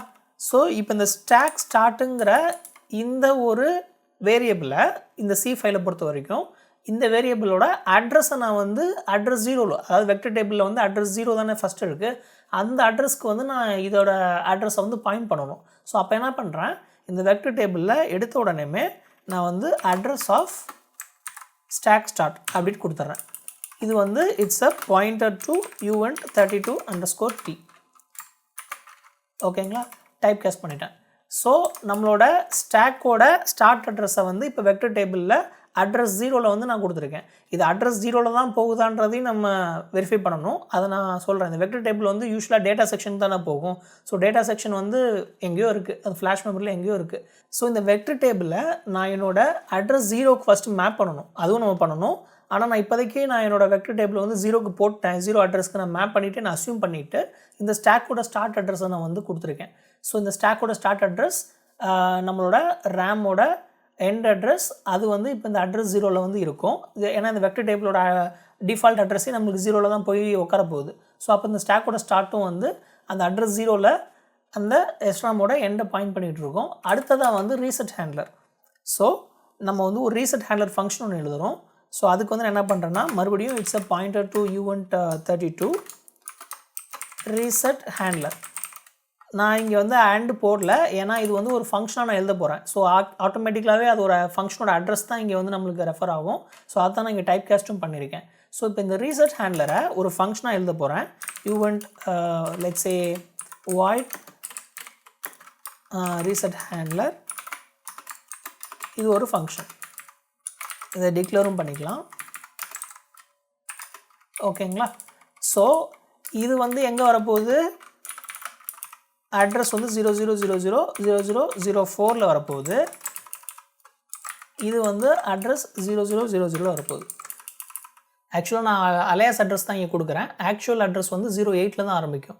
ஸோ இந்த வெக்டர் டேபிள் பை டிஃபால்ட்டாக டேட்டா செக்ஷனில் தான் போய் உட்காரும். ஏன்னா இது வந்து ஒரு இனிஷியலைஸ்டு வேரியபிள் இல்லையா, குளோபல் வேரியபிள். அதனால் இது டேட்டா செக்ஷனில் போய் உட்காரும். பட் நம்மளுக்கு தேவை இந்த வெக்டர் டேபிள் வந்து ஃப்ளாஷோட ஸ்டார்டிங் அட்ரஸில் போய் உட்காரணும். அதுக்கப்புறம் தான் நம்மளோட கோட் செக்ஷன் வந்து ஆரம்பிக்கும்னு சொல்லியிருந்தோம். ஸோ நம்ம ஃப்ளாஷோட ஸ்டார்டிங் அட்ரஸில் இந்த டேட்டா இந்த வெக்டர் டேபிளில் போய் உட்கார வைக்கணும்னா நான் தனியாக வந்து ஒரு மெமரி செக்ஷன் க்ரியேட் பண்ணி அந்த மெமரி செக்ஷனை நான் ஃப்ளாஷோட ஸ்டார்டிங் அட்ரஸ்க்கு வந்து நான் மேப் பண்ணணும். ஸோ என்ன பண்ணலான்னா நம்மளோட இந்த வெக்டர் டேபிளுக்கு வெக்டர்ஸ்ன்னு சொல்லிட்டு தனியாக ஒரு செக்ஷன் க்ரியேட் பண்ணிவிட்டு அப்புறம் லிங்கரில் வந்து அந்த வெக்டர் செக்ஷனை நான் ஃப்ளாஷோட ஸ்டார்டிங் அட்ரஸ்க்கு போய் மேப் பண்ணிடலாம். ஸோ இதை பண்ணுறதுக்கு நம்மளுக்கு ஹெல்ப்ஃபுல்லாக இருக்க போகிறது இந்த கம்பைலரோட ஒன் ஆஃப் த ஆட்ரிபியூட்ஸ். இந்த கம்பைலர் நம்மளுக்கு நிறைய ஆப்ஷன்ஸ் கொடுக்குது. அதில் ஒன் ஆஃப் த ஆப்ஷன்ஸ்னு பார்த்தோம்னா ஆட்ரிபியூட்ஸ்னு சொல்லிட்டு ஒரு ஆப்ஷன் இருக்குது. ஸோ இந்த கம்பைலரோட ஆட்ரிபியூட்ஸ் ஆப்ஷனை யூஸ் பண்ணி நம்ம தனியாக வெக்டர்ஸ்னு ஒரு செக்ஷனை க்ரியேட் பண்ணி அந்த செக்ஷனை நம்ம லிங்கரில் கொடுத்து நம்மளோட ஃப்ளாஷோட ஸ்டார்டிங் அட்ரஸில் போய் உட்கார வைக்கலாம். இப்போ கம்பைலரோட டாக்குமெண்டேஷன் போய் பார்த்தோம்னா ஸ்பெசிஃபையிங் ஆட்ரிபியூட்ஸ் ஃபார் வேரியபிள்ஸ்னு ஒரு செக்ஷன் இருக்குது. அதில் ஒரு கீவேர்ட் ஆட்ரிபியூட்ன்ற கீவேர்ட் பற்றி சொல்லியிருக்காங்க. It allows you to specify special attributes of variables or structure fields. This keyword is followed by an attribute specification inside double parenthesis. இப்போ இந்த ஆட்ரிபியூட் பக்கத்தில் நம்ம வேரியபிள் போட்டு வேரியபிள் டிக்ளரேஷன் பண்ணுறோம் இல்லையா, அது பக்கத்தில் நம்ம இந்த கம்பைலர் ஆட்ரிபியூட் போட்டு ஒரு டபுள் பேரந்தசிஸில் வந்து உங்களுக்கு அலைன்ட் அப்படின்னு ஒரு நேம் கொடுத்து நீங்கள் சில வேலையை வந்து பண்ண முடியும். 16 பைட்ஸ் அலைண்டாக வந்து இந்த வேரியபிளை வந்து நம்ம கொண்டு வர முடியும். அதே மாதிரி இப்போ இந்த அலைன்டு மாதிரியே இன்னும் நிறைய ஆப்ஷன்ஸ் வந்து இந்த கம்பைலர் கொடுக்குது. மோடு, பேக்டு, அதில் செக்ஷன்றது நம்மளுக்கு இம்பார்ட்டண்ட். இதில் பார்த்தோம்னா இங்கே ஸ்ட்ரக்சர் ஒன்று இருக்குது பார்த்தீங்களா. இப்போ இந்த செக்ஷன் ஆட்ரிபியூட்டில் ஒரு ஸ்ட்ரக்சரை வந்து எப்படி டிக்ளேர் பண்ணியிருக்காங்கன்னு பாருங்கள். இந்த DUWAT அப்படிங்கிற ஒரு ஸ்ட்ரக்சர் நேம்டு ஏ, இந்த ஏங்கிற ஸ்ட்ரக்சருக்கு ஒரு ஆட்ரிபியூட் கொடுத்துருக்காங்க. அந்த ஆட்ரிபியூட்டில் நம்ம வந்து ஒரு செக்ஷனை க்ரியேட் பண்ணி DUWAT ஏன்னு ஒரு செக்ஷன் க்ரியேட் பண்ணியிருக்காங்க. இப்போ இந்த செக்ஷனை நம்ம தூக்கி டெக்ஸ்ட் செக்ஷன்லையோ வெக்டர் செக்ஷன்லையோ டேட்டா செக்ஷன்லையோ நம்மளால் போட முடியும் லிங்கர் வழியாக. ஸோ இதே மாதிரி உங்களுக்கு இது வேரியபிள்ஸ்க்கு மட்டும் இல்லை, ஃபங்க்ஷனுக்கும் கூட இதை பண்ண முடியும். ஸோ இது வந்து ஃபங்க்ஷனுக்கும் பண்ணலாம். இப்போ உதாரணத்துக்கு இங்கே ஃபங்க்ஷன் பார்த்தீங்கன்னா இங்கே பார்த்தீங்களா, உங்களுக்கு அந்த ஃபங்க்ஷனுக்கும் கூட இதே ஆட்ரிபியூட்ஸ் யூஸ் பண்ணி நீங்கள் ஒரு செக்ஷனை வந்து க்ரியேட் பண்ண முடியும். இப்போ இதை நம்ம என்ன பண்ணலான்னா இதை அப்படியே காப்பி பண்ணிவிட்டு இதை வேரியபிளுக்கு அப்ளை பண்ணி பார்க்கலாம். ஸோ நம்மளோட C ஃபைலில் நம்மளோட வேரியபிள் டிக்ளரேஷனில் ஈக்குவல் டுக்கு முன்னாடியோ அல்லது இந்த செமிகோலனுக்கு முன்னாடியோ நம்ம இந்த ஆட்ரிபியூட் செக்ஷனை வந்து நம்ம பேஸ்ட் பண்ணிக்க முடியும். ஸோ நான் இந்த ஈக்குவல் டுக்கு முன்னாடியே போடுறேன். ஸோ இந்த ஆட்ரிபியூட்டுங்கிறது இது நம்ம கம்பைலருக்கு இந்த செக்ஷன் இந்த வெக்டர் டேபிளுங்கிற இந்த வேரியபிளை வந்து நீ வந்து வெக்டர்ஸ் அப்படிங்கிற .vectors அப்படிங்கிற ஒரு செக்ஷனில் க்ரியேட் பண்ணி போடுன்னு சொல்கிறேன். இந்த செக்ஷன் நம்ம இன்னும் எந்த மெமரிக்கு போகுதுன்னு சொல்லலை, பட் ஜஸ்ட் வந்து வெக்டர்னு ஒரு செக்ஷன் க்ரியேட் பண்ணிவிட்டு அந்த செக்ஷனில் இந்த வெக்டர் டேபிளை தூக்கி போடுன்றதை மட்டும் இப்போ நம்ம இந்த ஆட்ரிபியூட் வழியாக சொல்லியிருக்கோம். இப்போ நம்ம மறுபடியும் லிங்கருக்கு போயிடலாம். இந்த லிங்கரில் இந்த .vectorsன்ற செக்ஷனை நான் இங்கே வந்து கண்டென்ட்ஸ் கொடுத்துருக்கேன் இல்லையா. ஸோ இதுதான் அவுட்புட் செக்ஷன், இதுக்குள்ளே வர்றது எல்லாமே இன்புட் செக்ஷன். ஸோ நான் இன்புட் செக்ஷனில் என்ன கொடுக்குறேன்னா இந்த மாதிரி டாட் வெக்டர்ஸ் அப்படிங்கிற வரக்கூடிய எல்லா செக்ஷனையும் நான் இந்த அவுட்புட் வெக்டர்ஸில் நான் மேப் பண்ணியிருக்கேன். இங்கே லொக்கேஷன் கவுண்டர் வந்து எங்கே பாயிண்ட் பண்ணிகிட்டு இருக்குன்னு பார்த்தோம்னா இந்த இது வந்து ஃப்ளாஷில் போகுதுன்னு சொல்கிறோம் இல்லையா. ஸோ இந்த ஃப்ளாஷோட ஸ்டார்டிங் அட்ரஸில் இந்த வெக்டர்ன்ற அவுட்புட் செக்ஷன் போய் கிரியேட் ஆகும். அந்த அவுட்புட் செக்ஷனுக்குள்ளே நம்ம கொடுக்குற இன்புட் வெக்டர்ஸோட செக்ஷன் வந்து போய் உட்காரும். அப்போ நம்மளோட வெக்டர் டேபிளும் கூட இந்த அட்ரஸில் போய் உட்காரும். ஸோ இதுதான் நம்ம பண்ண ட்ரை பண்ணுறது. பட் இதில் வந்து நம்ம என்ன பண்ணியிருக்கோம்னா டாட் வெக்டர்ஸை மட்டும் நம்ம இங்கே இன்புட்டாக கொடுத்துருக்கோம் இல்லையா. இதில் வந்து வைல்ட் கார்ட்ஸ்னு சொல்லிட்டு ஒரு ஆப்ஷன் இருக்குது நம்ம லிங்கரில். இப்போ நான் வந்து எந்த ஃபைலில் இருந்து இந்த வெக்டர் செக்ஷனை வந்து தூக்கி போடணும், எல்லா ஃபைலில் இருக்கிற வெக்டர் செக்ஷனுமே எடுத்து நான் இந்த வெக்டர் செக்ஷனுக்கு மேப் பண்ண போகிறேன் இல்லையா. ஸோ அதனால் இப்போ நான் 2 ஃபைல்ஸ் தான் வச்சுருக்கேன். இதுவே நான் 10 ஃபைல் வச்சுருந்தேன்னா அந்த வைல்ட் கார்டு கேரக்டர் போட்டு இந்த ஸ்டார் போட்டோன்னா இந்த டாட் வெக்டர்ஸ்ன்னு இருக்கிற எல்லா செக்ஷனையும் எல்லா ஃபைல்ஸ்லேருந்து எடுத்து ஒரே ஒரு அவுட்புட் வெக்டர்ஸ்ன்ற ஒரு செக்ஷனை க்ரியேட் பண்ணு, அதையும் இந்த ஃப்ளாஷோட அட்ரஸில் போய் மேப் பண்ணு அப்படின்னு நம்ம சொல்லியிருக்கோம். இப்போ இந்த வெக்டர்ஸ்ன்னு மட்டும் இல்லாமல் வெக்டர்ஸ் 1 2 3 4 அப்படின்னு கூட உங்களுக்கு சில செக்ஷன் வந்து யூசர் க்ரியேட் பண்ணலாம். ஸோ அப்போ வந்து உங்களுக்கு என்ன பண்ணலான்னா வெக்டர்ஸ்ன்னு ஸ்டார்ட் பண்ணி அடுத்து என்ன நேம் இருந்தாலும் அதை நீ வந்து வெக்டர் செக்ஷன் கன்சிடர் பண்ணிக்கன்னு சொல்கிறதுக்கு நீங்கள் இங்கே இன்னொரு ஸ்டார் போடலாம். இப்போ நான் வந்து அந்த மாதிரி ஒரு தனியாக ஒரு வெக்டர்ஸ் 1 2 3 நம்ம க்ரியேட் பண்ணல, அதனால் நான் இதை போடல. பட் இது வந்து ஒரு குட் ப்ராக்டிஸ். இந்த மாதிரி ஒரு வைல்ட் கார்டு போட்டிங்கன்னா உங்களுக்கு இருக்கிற எல்லா இன்புட் ஃபைல்ஸில் இருக்கிற அந்த செக்ஷனையும் எடுத்து இந்த அவுட்புட் செக்ஷனுக்கு வந்து நம்ம லிங்கர் வந்து மேப் பண்ணி கொடுக்கும். ஸோ அதுதான் இந்த லிங்கரோட வேலை. இப்போ அதே மாதிரி டாட் டெக்ஸ்ட் செக்ஷனுக்கும் உங்களுக்கு அதே மாதிரி star bracket open parenthesis dot text. So எல்லா டெக்ஸ்ட் செக்ஷனையும் எடுத்து ஒரு டெக்ஸ்ட் செக்ஷனை மெர்ஜ் பண்ணுன்னு சொல்கிறோம். அந்த டெக்ஸ்ட் செக்ஷனும் எங்கே தான் போகணும், உங்களுக்கு ஃப்ளாஷில் தான் போகணும். ஏன்னா இந்த வெக்டர் செக்ஷன் முடிஞ்சதுக்கப்புறமா இது வந்து உங்களுக்கு ஒரு 196 பைட்ஸ் கிட்ட அப்ராக்சிமேட்டாக வரும்னு வச்சுக்கோங்களேன். இந்த செக்ஷன் ஆக்குப்பை பண்ண பைட்ஸ் போக அடுத்த ரீஜனில் வந்து நம்ம டெக்ஸ்ட்டு செக்ஷன் போய் உட்காரும். ஸோ இந்த மாதிரி கன்சிக்யூட்டிவாக இந்த லொக்கேஷன் கவுண்டர் வந்து இதை இன்க்ரிமெண்ட் பண்ணிக்கிட்டே வரும். இந்த செக்ஷன் ஒரு சைஸ் ஆக்குப்பை பண்ணிருச்சுன்னா அதுக்கு அடுத்த மெமரியில் போய் இந்த டெக்ஸ்ட் செக்ஷன் போய் உட்காரும். ஸோ அதுதான் நம்மளுக்கும் தேவை. ஸோ அடுத்த டெக்ஸ்ட் செக்ஷன் வந்து வெக்டர் செக்ஷனுக்கு மேலே நம்ம உட்கார வைக்க போகிறோம். ஸோ அதுவும் நம்ம ஃப்ளாஷில் தான் போகுது. ஆரோ டேட்டா வந்து டெக்ஸ்ட் செக்ஷனுக்கு மேலே உட்கார போகுது. ஸோ அதுக்கும் நான் என்ன பண்ணுறேன்னா ஸ்டார் parenthesis டாட் ஆரோ டேட்டா. ஸோ நம்மளோட இன்புட் ஃபைல்ஸில் இருக்க அந்த ஆரோ டேட்டா செக்ஷனையும் எடுத்து இந்த டெக்ஸ்ட் செக்ஷனுக்கு மேலே போடு அப்படின்னு சொல்லியிருக்கோம். இந்த லொக்கேஷன் கவுண்டர் வந்து டெக்ஸ்ட்டுக்கு மேலே போடுறதுக்கு ஹெல்ப் பண்ண போகுது. ஸோ இதுவும் நம்மளுக்கு எங்கே தான் போகுதுன்னா ஃப்ளாஷுக்கு தான் போகுது. அடுத்தது அந்த டேட்டா செக்ஷன் மட்டும் கொஞ்சம் ஸ்பெஷல். ஏன்னா மற்ற சில செக்ஷன் எல்லாமே உங்களுக்கு ஃப்ளாஷில் தான் போய் உட்காருது. ஆனால் இந்த டேட்டா செக்ஷன் மட்டும் நீங்கள் அதோட இனிஷியல் வேல்யூஸ் எல்லாமே நீங்கள் ஃப்ளாஷில் வச்சுருப்பீங்க. அதை மைக்ரோ கண்ட்ரோலர் பூட் அப் ஆனதுக்கப்புறமா அதை வந்து நீங்கள் ரேமுக்கு வந்து காப்பி பண்ணி அதுக்கப்புறமா அதை யூஸ் பண்ணுவீங்க. அந்த இனிஷியலைஸ்டு வேல்யூஸ் எல்லாமே இந்த டேட்டா செக்ஷன் வந்து ரேமில் வச்சு தான் எக்ஸிக்யூட் பண்ணும். ஸோ நீங்கள் இதில் வந்து 2 மெமரி இன்வால்வ் ஆகிருக்கு. ஒன்று வந்து லோட் மெமரின்னு சொல்லுவாங்க. அதாவது இந்த ஃப்ளாஷ்லேருந்து நீங்கள் லோட் பண்ணுறீங்க இல்லையா, டேட்டாவோட இனிஷியல் வேல்யூஸை வந்து நீங்கள் லோட் பண்ணுறீங்க இல்லையா, அதனால் இது வந்து லோட் அட்ரஸ் வந்து உங்களுக்கு ஃப்ளாஷில் இருக்கும், லோட் மெமரி வந்து ஃப்ளாஷில் இருக்கும். அதோட விர்ச்சுவல் மெமரி எங்கேருந்து நீங்கள் ஆப்ரேட் பண்ண போகிறீங்களோ அதை விர்ச்சுவல் மெமரின்னு சொல்லுவோம். அது வந்து SRAMல இருக்குது. இதை டினோட் பண்ணுறதுக்கு உங்களுக்கு லிங்கரில் வந்து தனியாக ஒரு கமாண்ட் இருக்குது, ATன்னு சொல்லிட்டு ஒரு கமாண்ட் இருக்குது. அதாவது இப்போ இந்த டேட்டா வந்து ஸ்டார் டாட் டேட்டா, இந்த டேட்டா செக்ஷனில் எல்லாம் நீங்கள் மெர்ஜ் பண்ணுறீங்க. மெர்ஜ் பண்ணிவிட்டு இது வந்து உங்களுக்கு விர்ச்சுவல் மெமரி அட்ரஸ் AT இப்படி போட்டோம்னா லோட் மெமரி அட்ரஸ். ஸோ என்ன சொல்ல வராங்க அப்படின்னா இந்த விர்ச்சுவல் மெமரி அட்ரஸுங்கிறது SRAM. AT கமெண்ட் என்னென்னா இந்த அட்ரஸில் லோட் பண்ண வேண்டிய டேட்டாவை நீங்கள் எங்கேருந்து லோட் பண்ணணுன்னா இந்த லோட் மெமரி அட்ரஸ்லேருந்து நீங்கள் லோட் பண்ணணும்னு சொல்கிறோம். நம்ம இந்த லோட் மெமரி அட்ரஸ் யாருன்னா வேறு ஒன்றும் இல்லை, ஃப்ளாஷ். இந்த விர்ச்சுவல் மெமரி அட்ரஸ் யாருன்னு பார்த்தா SRAM. அவ்வளோதான். ஸோ நீங்கள் SRAMலேருந்து SRAMல நீங்கள் வந்து விர்ச்சுவல் அட்ரஸாக ட்ரீட் பண்ணுறீங்க. அதோட ஆக்சுவல் அட்ரஸஸ் வந்து அதோட டேட்டாவில் எங்கேருந்து வரணும்னா ஃப்ளாஷ்லேருந்து வரணுன்றது தான் இந்த AT கமெண்ட் சொல்லுது. இதே சின்டாக்ஸ் தான் உங்களுக்கு எல்லா இடத்துலையும் இருக்கும். இப்போ இங்கே வந்து ஆரோ டேட்டாவில் வந்து நம்ம வெறும் ஃப்ளாஷ் மட்டும் போட்டிருக்கேன் இல்லையா. ஸோ இது எதுக்காக அப்படின்னா விர்ச்சுவல் மெமரி அட்ரஸும் லோட் மெமரி அட்ரஸும் சேம் தான். இது வந்து ஆக்சுவலாக இப்படி இருக்கும், இப்படி இருந்திருக்கணும் ஃப்ளாஷ்னு. இது ரிடண்டண்ட்டாக இருக்குது இல்லையா, அதனால் நம்ம இப்படி ஃப்ளாஷ்னு மட்டும் போட்டிருக்கோம். ஸோ இதுதான் டேட்டாவை பொறுத்த வரைக்கும் ஒரு difference. Load memory address, virtual memory address ரெண்டும் வேறு. நம்மளுக்கு லோட் மெமரி அட்ரஸ்லேருந்து விர்ச்சுவல் மெமரி அட்ரஸ்க்கு அந்த டேட்டாவை வந்து மூவ் பண்ணுறோம் அப்படின்றது தான் இங்கே AT command greater than command வழியாக நம்ம சொல்கிறோம். ஆல்ரைட், இப்போ நம்மளோட லிங்கர் ஸ்கிரிப்ட் ஓரளவுக்கு ரெடி ஆயிடுச்சு. இப்போ அடுத்து நம்ம இந்த startup.c ஃபைலில் இந்த ரீசெட் ஹேண்ட்லரில் நம்ம ஃபஸ்ட்டு பண்ண வேண்டியது வந்து copy the data section from flash to SRAM. So நம்ம தான் மேனுவலாக இந்த ஃப்ளாஷ் மெமரியிலேருந்து SRAMக்கு வந்து இந்த டேட்டாவை காப்பி பண்ணணும். நம்ம எந்த அட்ரஸில் போகணுன்னா சொல்லிட்டோம், பட் அந்த அட்ரஸில் நம்ம தான் காப்பி பண்ணணும். ஸோ லிங்கரில் வந்து நம்ம ஆல்ரெடி சொல்லியிருக்கிறோம் இந்த ஃப்ளாஷோட ஸ்டார்ட் அட்ரஸ் என்ன, எண்ட் அட்ரஸ் என்ன, SRAMோட ஸ்டார்ட் அட்ரஸ் என்ன, எண்ட் அட்ரஸ் என்னன்றதை நம்ம லிங்கரில் ஆல்ரெடி சொல்லிட்டோம். ஸோ இப்போ இந்த ரீசெட் ஹேண்ட்லரில் நம்ம எடுத்த உடனே நம்மளோட டேட்டா செக்ஷனை இந்த ஃப்ளாஷ்லேருந்து ரேமுக்கு காப்பி பண்ணுறதுக்கு நம்ம ஒரு கோடு எழுதணும். ஸோ அது எப்படி எழுதுறது அப்படின்னா, இதுக்கு எனக்கு தேவை என்னென்னு பார்த்தோம்னா, நான் எந்த ஃப்ளாஷ் அட்ரஸ்லேருந்து காப்பி பண்ண போகிறேன், எந்த ஃப்ளாஷ் அட்ரஸ் வரைக்கும் காப்பி பண்ண போகிறேன், அதாவது SRAMல எந்த அட்ரஸ்லேருந்து எந்த அட்ரஸ் வரைக்கும் நான் அதை காப்பி பண்ண போகிறேன். ஸோ இந்த 4 விஷயமே எனக்கு தெரிஞ்சுக்கணும்.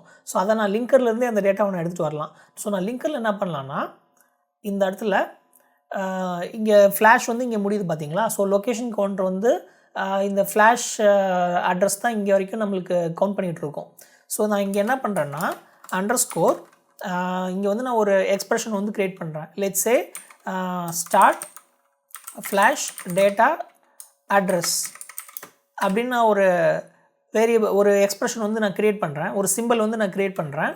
ஸோ இந்த ஸ்டார்ட் ஃப்ளாஷ் டேட்டா அட்ரஸில் வந்து நான் என்ன பண்ணுறேன்னா இந்த டாட் லொக்கேஷன் கவுண்டர் வந்து நான் அப்டேட் பண்ணுறேன். ஸோ இப்போ இங்கே எனக்கு என்ன கிடைக்கும், இந்த ஃப்ளாஷோட ஸ்டார்ட் அட்ரஸ் அந்த டேட்டா செக்ஷன் அப்டேட் பண்ண போகிறப்ப இருக்கக்கூடிய அந்த ஸ்டார்ட் அட்ரஸ் வந்து எனக்கு கிடைக்கும். ஸோ அதே மாதிரி எனக்கு இப்போ ஃப்ளாஷில் எங்கேருந்து காப்பி பண்ண போகிறேன்னு தெரிஞ்சிருச்சு. அதே மாதிரி இப்போ டேட்டா செக்ஷனுக்குள்ளே, அதாவது இந்த SRAM செக்ஷன் டேட்டா வந்து SRAM செக்ஷனுக்குள்ளே தானே ஃபைனலாக போகுது. ஸோ அந்த SRAM செக்ஷனோட ஸ்டார்ட் அட்ரஸ் அப்போ அண்டர்ஸ்கோர் ஸ்டார்ட் டேட்டா SRAM நான் கொடுக்குறேன். இதில் வந்து இப்போ இந்த லொக்கேஷன் கவுண்டர் எதை பாயிண்ட் பண்ணிகிட்டு இருக்கோம், இப்போ இதோட லொக்கேஷன் கவுண்டர் வந்து SRAMக்கு இருக்கும். அதே மாதிரி இந்த டேட்டாவை காப்பி பண்ணி முடிச்சதுக்கப்புறமா இந்த லொக்கேஷன் கவுண்டர் இன்க்ரிமெண்ட் ஆகிருக்கும். அப்போ எண்ட் டேட்டா SRAM அப்படின்னு நான் வச்சுக்கிறேன். ஸோ இதுவும் கூட உங்களுக்கு இப்போ எண்ட் டேட்டா SRAMல வந்து உங்களுக்கு இந்த டேட்டாவோட எண்ட் அட்ரஸ் SRAMோட எண்ட் அட்ரஸ் வந்து கிடச்சிருச்சு. ஸோ SRAMோட start address, end address data செக்ஷனுக்கு, அப்புறம் இந்த டேட்டா செக்ஷன் வந்து ஃப்ளாஷில் எங்கேருந்து காப்பி பண்ணணும்னு எனக்கு தெரிஞ்சிருச்சு. ஸோ இப்போ இந்த மூணையுமே நான் எக்ஸ்டர்னலாக ரெஃபரன்ஸ் பண்ணி என்னோட startup.c ஃபைலை ரெஃபரன்ஸ் பண்ணி நான் மேனுவலாக இப்போ காப்பி பண்ண போகிறேன்.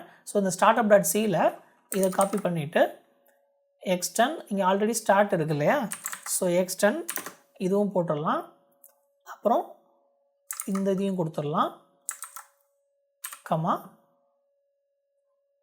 இதுவும் கொடுத்துடலாம். ஸோ எல்லா சிம்பாலிக் நேம்ஸையுமே இப்போ நான் எக்ஸ்டர்னலாக என்னோடய C ஃபைலில் ரெஃபர் பண்ணியிருக்கேன். ஸோ இப்போ நம்ம காப்பி பண்ணலாம். ஸோ காப்பி பண்ணுறதுக்கு u132_t ஒரு பாயிண்டர் சோர்ஸ் அட்ரஸ், சோர்ஸ் நான் எங்கேருந்து காப்பி பண்ண போகிறேன் அப்படின்றதுக்கு ஒரு சோர்ஸ் பாயிண்டர் வேரியபிள். அது என்ன அட்ரஸ் இருக்க போகுது அப்படின்னா இந்த ஃப்ளாஷோட ஸ்டார்ட் அட்ரஸ். ஸோ நான் இங்கேருந்து காப்பி பண்ண போகிறேன். எங்கே காப்பி பண்ண போகிறேன், என்னோடய டெஸ்டினேஷன் யார், destination equal to address of என்னோட SRAMோட ஸ்டார்ட் அட்ரஸ். ஸோ SRAMோட ஸ்டார்ட் அட்ரஸ்க்கு நான் வந்து இந்த டேட்டாவை காப்பி பண்ண போகிறேன். ஸோ ஃப்ளாஷ்லேருந்து SRAM அட்ரஸ்க்கு நான் காப்பி பண்ண போகிறேன், சோர்ஸ் டு டெஸ்டினேஷன். ஸோ அதை நான் எப்படி காப்பி பண்ணலாம் அப்படின்னா, ஒரு வைல் லூப்பில் இந்த டெஸ்டினேஷனோட address less than address of end data. So இந்த டெஸ்டினேஷன் அட்ரஸ் இந்த எண்டு டேட்டாவோட SRAMோட எண்டு டேட்டாவோட அட்ரஸ்க்கு கம்மியாக இருந்ததுன்னா காப்பி பண்ணு அப்படின்னு நம்ம ஒரு C கோடு எழுதுகிறோம். ஸோ காப்பி பண்ணுறதுக்கு நான் என்னோடய பாயிண்டர் டீரெஃபரன்ஸ் பண்ணேன்னா, டெஸ்டினேஷன் பாயிண்டர் டீரெஃபரன்ஸ் பண்ணேன்னா, ஸோ இப்போ இந்த சோர்ஸ் என்ன பண்ணும், சோர்ஸை நான் டீரெஃபரன்ஸ் பண்ணிக்கிறதுனால இந்த சோர்ஸ் அட்ரஸில் இருக்கிற டேட்டாவை நான் டெஸ்டினேஷன் அட்ரஸ்க்கு போட்டேன்.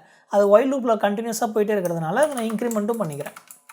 ஸோ இப்போ என்ன நடக்கும்னா, இந்த லூப் கண்டினியூஸாக எக்ஸிக்யூட் ஆகிட்டே இருக்கும். உங்களுக்கு சோர்ஸ்லேருந்து அந்த டேட்டா வந்து டெஸ்டினேஷன் காப்பி ஆகும், அதாவது ஃப்ளாஷ்லேருந்து SRAMக்கு டேட்டா காப்பி ஆகும், அப்புறம் இன்க்ரிமெண்ட் ஆகும், அந்த அட்ரஸ் இன்க்ரிமெண்ட் ஆகும். அப்படியே இந்த எண்ட் அட்ரஸ் டேட்டாவோட எண்ட் அட்ரஸ் வரைக்கும் இது ஃபுல்லாக காப்பி ஆகி அதுக்கப்புறமா அந்த லூப் வந்து எக்ஸிட் ஆகிடும். ஸோ இந்த லூப்பில் நம்ம என்ன பண்ணியிருக்கோம்னா, நம்ம டேட்டா செக்ஷனை ஃப்ளாஷ்லேருந்து SRAMக்கு காப்பி பண்ணியிருக்கோம். அடுத்ததாக நம்ம BSS செக்ஷன் பார்த்தோம் இல்லையா, அந்த BSS செக்ஷனை நம்ம தான் இனிஷியலைஸ் பண்ணணும். அதோட இனிஷியலைஸ் பண்ணுறதுக்கு இந்த ரீசெட் ஹேண்ட்லரில் இனிஷியலைஸ் பிஎஸ்எஸ் செக்ஷன். நம்ம 0ன்னு இனிஷியலைஸ் பண்ணலாம் யூஸ்வலாக. ஸோ அந்த பிஎஸ்எஸ் செக்ஷனுக்கும் நான் என்னோடய ஸ்டார்ட் அட்ரஸ் எண்ட் அட்ரஸ் தெரியணும் இல்லையா. ஸோ மறுபடியும் நான் லிங்கருக்கு போய்க்கிறேன். ஸோ லிங்கரில் இங்கே பிஎஸ்எஸ் செக்ஷன் நம்ம என்ன எழுதலை. ஸோ தட் நான் ஒரு பிஎஸ்எஸ் செக்ஷன் எழுதுகிறேன். டாட் பிஎஸ்எஸ் அவுட்புட் வந்து டாட் பிஎஸ்எஸ் செக்ஷன். இந்த பிஎஸ்எஸ் செக்ஷனுக்குள்ளே நான் வந்து என்னோடய எல்லா ஃபைல்ஸில் இருக்கிற டாட் பிஎஸ்எஸ் செக்ஷனை வந்து நான் இந்த பிஎஸ்எஸ் செக்ஷனோட அவுட்புட் செக்ஷனோட மெர்ஜ் பண்ணுறேன். மெர்ஜ் பண்ணிவிட்டு இது எங்கே போகணுன்னு பார்த்தோன்னா எஸ்ராமுக்கு போகணும். ஸோ எஸ்ராமுக்கு வந்து இந்த எஸ்ராம் இந்த டேட்டா செக்ஷன் முடிஞ்ச உடனேமே அடுத்த பிஎஸ்எஸ் செக்ஷன் தான் ஸ்டார்ட் ஆகும் எஸ்ராமில். ஸோ அந்த செக்ஷனுக்கு இந்த பிஎஸ்எஸ் செக்ஷன் வந்து போயிடும்.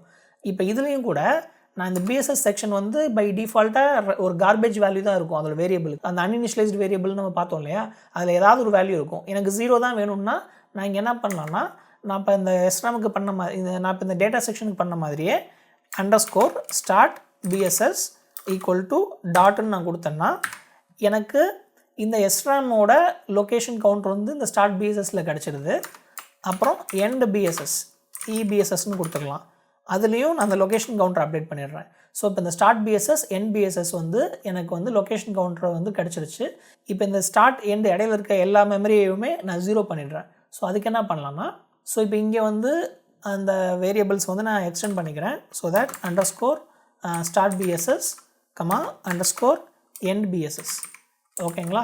ஸோ இப்போ இந்த ஸ்டார்ட் பிஎஸ்எஸ்ஸை நான் என்ன பண்ணுறேன்னா, என்னோடய ஆல்ரெடி டெஸ்டினேஷன் பாயிண்டர் இருக்குது இல்லையா, அந்த பாயிண்டருக்கு வந்து இப்போ நான் வந்து என்னோடய ஸ்டார்ட் அட்ரஸை வந்து பிஎஸ்எஸோட ஸ்டார்ட் அட்ரஸை வந்து அசைன் பண்ணுறேன். ஸோ இப்போ இந்த ஸ்டார்ட் அட்ரஸில் இருந்து நான் நம்ம அதே மாதிரி ஒரு ஒயில் லூப் எழுதலாம். ஸோ while இப்போ இந்த டெஸ்டினேஷன் வந்து it's less than address of end பிஎஸ்எஸ்ஸாக இருந்ததுன்னா நம்ம முன்னாடி பண்ண அதே லாஜிக் தான். அந்த டெஸ்டினேஷனை வந்து 0 பண்ணிவிடு, அதை இன்க்ரிமெண்ட் பண்ணிகிட்டே வா. அது என்பிஎஸ்எஸ் அட்ரஸ்க்கு கிட்டே வந்துருச்சுன்னா எக்ஸிட் ஆகிடு அப்படின்னு சொல்லியிருக்கோம். ஸோ இந்த என்டையர் அந்த ஸ்டார்ட்லேருந்து எண்டு வரைக்குமா இருக்கிற அந்த எல்லா அட்ரஸுமே எல்லா மெமரியுமே இப்போ நம்மளுக்கு 0 ஆகிடும்.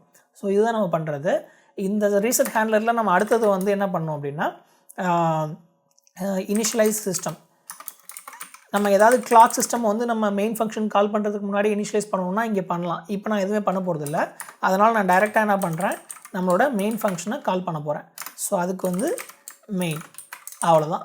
ஸோ இதுதான் நம்மளோட மெயின் ஃபங்க்ஷனை கால் பண்ணுற இடம். இங்கே தான் ஸ்டார்ட் அப் கோடில் இந்த மெயின் ஃபங்க்ஷனை கால் பண்ணுறதுக்கு முன்னாடி நம்ம இவ்வளோ வேலையை பண்ண வேண்டியிருக்கு. நம்மளோட பிஎஸ்எஸ் செக்ஷன் இனிஷியலைஸ் பண்ண வேண்டியிருக்கு. டேட்டா செக்ஷனை வந்து நம்ம ஃப்ளாஷ்லேருந்து எஸ்ராமுக்கு காப்பி பண்ண வேண்டியிருக்கு. அந்த வெக்டர் டேபிள் கொடுக்க வேண்டியிருக்கு. அது எல்லாமே லிங்கரில் வந்து நம்ம இன்ஃபர்மேஷனை கொடுக்க வேண்டியிருக்கு. ஸோ இதுதான் நம்மளோட லிங்கர் ஸ்கிரிப்ட். இந்த இடத்துல நம்மளுக்கு இன்னொரு விஷயம் நான் என்ன சொல்லணும்னு நினச்சேன்னா, இங்கே நான் வந்து ஸ்டார்ட் ஃப்ளாஷ் அட்ரஸ் வந்து இப்படி கொடுத்துருக்கேன் இல்லையா, இது ஆக்சுவலாக கொஞ்சம் டேஞ்சரஸான ஒரு அப்ரோச். நம்ம இந்த மாதிரி பண்ணக்கூடாது. இங்கே உங்களுக்கு ஃப்ளாஷ் இருக்குன்றதுனால இதை வந்து இந்த டாட் வந்து இந்த ஃப்ளாஷை கவுண்ட் ட்ராக் பண்ணிகிட்ருக்கு. இந்த ஃப்ளாஷ் மெமரியோட அட்ரஸை வந்து ட்ராக் பண்ணிகிட்ருக்கு. இப்போ இதையே நான் காப்பி பண்ணி நான் வேறு எங்கேயாவது போட்டேன்னா எனக்கு இப்போ இந்த ஸ்டார்ட் ஃப்ளாஷ் அட்ரஸில் எஸ்ராமோட டேட்டா போய் உட்காந்துரும், எஸ்ராமோட லொக்கேஷன் போய் உட்காந்துரும். ஸோ அதனால் இது கொஞ்சம் டேஞ்சரஸான அப்ரோச். அதுக்கு பதிலாக இன்னொரு அப்ரோச் என்ன பண்ணலான்னா, இந்த ஸ்டார்ட் அட்ரஸ்க்குள்ளே இந்த டாட் லொக்கேஷன் கவுண்டர் போடுறதுக்கு பதிலாக நம்ம எக்ஸ்பிளிசிட்டாக என்ன பண்ணலாம், ஒரு லிங்கர் கமாண்ட் லோட் அட்ரஸ்னு ஒரு லிங்கர் கமாண்ட் இருக்குது. லோட் அட்ரஸ் டாட் டேட்டா அப்படி போட்டோம்னா இந்த டேட்டாவோட லோட் மெமரி அட்ரஸ் வந்து இந்த சிம்பிளில் போய் உட்காந்துரும். அப்போ இது வந்து லோட் மெமரி அட்ரஸ் வந்து ஃப்ளாஷ். ஸோ ஃப்ளாஷோட ஸ்டார்ட் அட்ரஸ், டேட்டா செக்ஷனோட ஸ்டார்ட் அட்ரஸ் இதில் போய் உட்காந்துரும். ஸோ இந்த மாதிரி நம்ம கமாண்ட் யூஸ் பண்ணியும் நம்ம லிங்கர் ஸ்கிரிப்ட் எழுதலாம். இப்படி யூஸ் பண்ணுறது பெட்டர். ஆல்ரைட், இப்போ நம்ம என்ன பண்ணலாம்னா, நம்ம ஆல்ரெடி main.c ஃபைலை வந்து main.o-ஆக ஒரு ஆப்ஜெக்ட் ஃபைலை கன்வெர்ட் பண்ணி வச்சுருக்கோம். இப்போ நம்மளோட startup.c ஃபைலையும் ஒரு startup.o-ன்னு சொல்லிட்டு ஒரு ஆப்ஜெக்ட் ஃபைலாக வந்து கம்பைல் பண்ணிவிட்டு நம்ம அதுக்கப்புறமா லிங்கிங் பண்ணலாம். ஸோ இப்போ நம்ம startup.c ஃபைலை வந்து நம்ம ஆப்ஜெக்ட் ஃபைலை கன்வெர்ட் பண்ணுறதுக்கு arm none eabi gcc நம்மளோட CPU ஆர்கிடெக்சர் வந்து -mcpu = cortex M4 -mthumb -c compile பண்ணு startup.c அதை வந்து அவுட்புட்டாக கன்வெர்ட் பண்ணுறப்ப startup.o ஓன்னு கன்வெர்ட் பண்ணுன்னு சொல்கிறேன். ஓகே, இப்போ நம்மளோட ஆப்ஜெக்ட் ஃபைல் வந்து க்ரியேட் ஆகிருக்கும். ஆல்ரைட், இப்போ நம்ம 2 ஆப்ஜெக்ட் ஃபைல்ஸுமே க்ரியேட் பண்ணிட்டோம். இப்போ இந்த 2 ஆப்ஜெக்ட் ஃபைல்ஸுமே நம்ம லிங்க் பண்ணலாம். அதுக்கு லிங்கர் யூஸ் பண்ண போகிறோம். ஸோ அதுக்கு என்ன கமெண்ட்னு பார்த்தோம்னா arm none eabi gcc mcpu equal to cortex m4 mthumb. லிங்கருக்கு வந்து நம்ம -t ஒரு ஃப்ளாக் கொடுக்கணும். ஸோ -t இப்படி கொடுத்தனா நான் லிங்க் பண்ண போகிறேன்னு அர்த்தம். ஸோ -t இப்போ என்னோட லிங்கர் ஸ்கிரிப்டை வந்து நான் கொடுக்கணும். அதுக்கு வந்து நான் main.ldன்னு கொடுக்குறேன். ஸோ நான் லிங்கர் ஸ்கிரிப்டை கொடுத்துட்டேன். எனக்கு இப்போ என்ன அவுட்புட் வேணும், -o main.elfன்னு சொல்லிட்டு என்னோட எக்ஸிக்யூட்டபிள் வந்து ஜென்ரேட் பண்ணணும். அதுக்கான இன்புட் என்னன்னு பார்த்தோம்னா main.oங்கிற ஒரு இன்புட், அப்புறம் startup.oங்கிற ஒரு இன்புட். ஸோ நான் main.o startup.oன்னு 2 இன்புட் கொடுத்து ஒரு லிங்கர் ஃபைலையும் இன்புட்டாக கொடுத்து நான் வந்து ஒரு எல்ஃப் ஃபைல், அதாவது ஒரு எக்ஸிக்யூட்டபிள் ஃபைல் வந்து லிங்கர் வழியாக நான் ஜென்ரேட் பண்ண போகிறேன். அதுக்கு -t கொடுத்துருக்கேன். ஸோ இப்போ அதை எக்ஸிக்யூட் பண்ணி பார்க்கலாம். ஓகே, ஏதோ ஒரு எரர் அடிக்குது. சின்டாக்ஸ் எரர் வந்து லைன் நம்பர் 9ல் வந்து அடிக்குது. ஸோ என்னன்னு போய் பார்க்கலாம். லைன் நம்பர் 9 இங்கே தான் இருக்குது. இது ஒன்றும் ப்ராப்ளம் இருக்க மாதிரி தெரியலை. ஸோ அதுக்கு மேலே இருக்க லைன் பார்த்தா இங்கே செமிகோலன் போடாமல் நம்ம விட்ருக்கோம். ஸோ ஒரு எக்ஸ்பிரஷனில் வந்து நம்ம செமிகோலன் போடணும் இந்த மாதிரி. ஸோ இது செமிகோலன் போட்டுட்டு இப்போ நம்ம மறுபடியும் ட்ரை பண்ணி பார்க்கலாம். மறுபடியும் ஒரு எரர் வருது. லைன் நம்பர் 28ல் ஒரு எரர் வருது. 28 பார்த்தோம்னா இங்கே இருக்குது. ஸோ இங்கேயும் நம்ம வந்து ஒரு செமிகோலன் போடாமல் விட்ருக்கோம். செமிகோலன் மறுபடியும் ஒரு எரர். இப்போ வந்து நம்மளுக்கு எங்கே எரர் அடிக்குதுன்னா இது linker error. cannot find s data sram no such file or directoryன்னு சொல்லுது. ஸோ நம்ம லிங்கர் ஃபைலில் இது இருக்கா? இருக்குது. ஆக்சுவலாக இங்கே டாட்டுக்கு முன்னாடி ஒரு ஸ்பேஸ் விடணும்னு நினைக்கிறேன். செக் பண்ணி பார்க்கலாம்.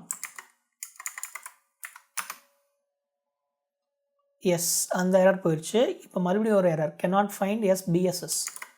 பிஎஸ்எஸ்லேயும் உங்களுக்கு அதே மாதிரி ஒரு ஸ்பேஸ் கொடுக்கணும்னு நினைக்கிறேன். மறுபடியும் ரன் பண்ணி பார்க்கலாம்.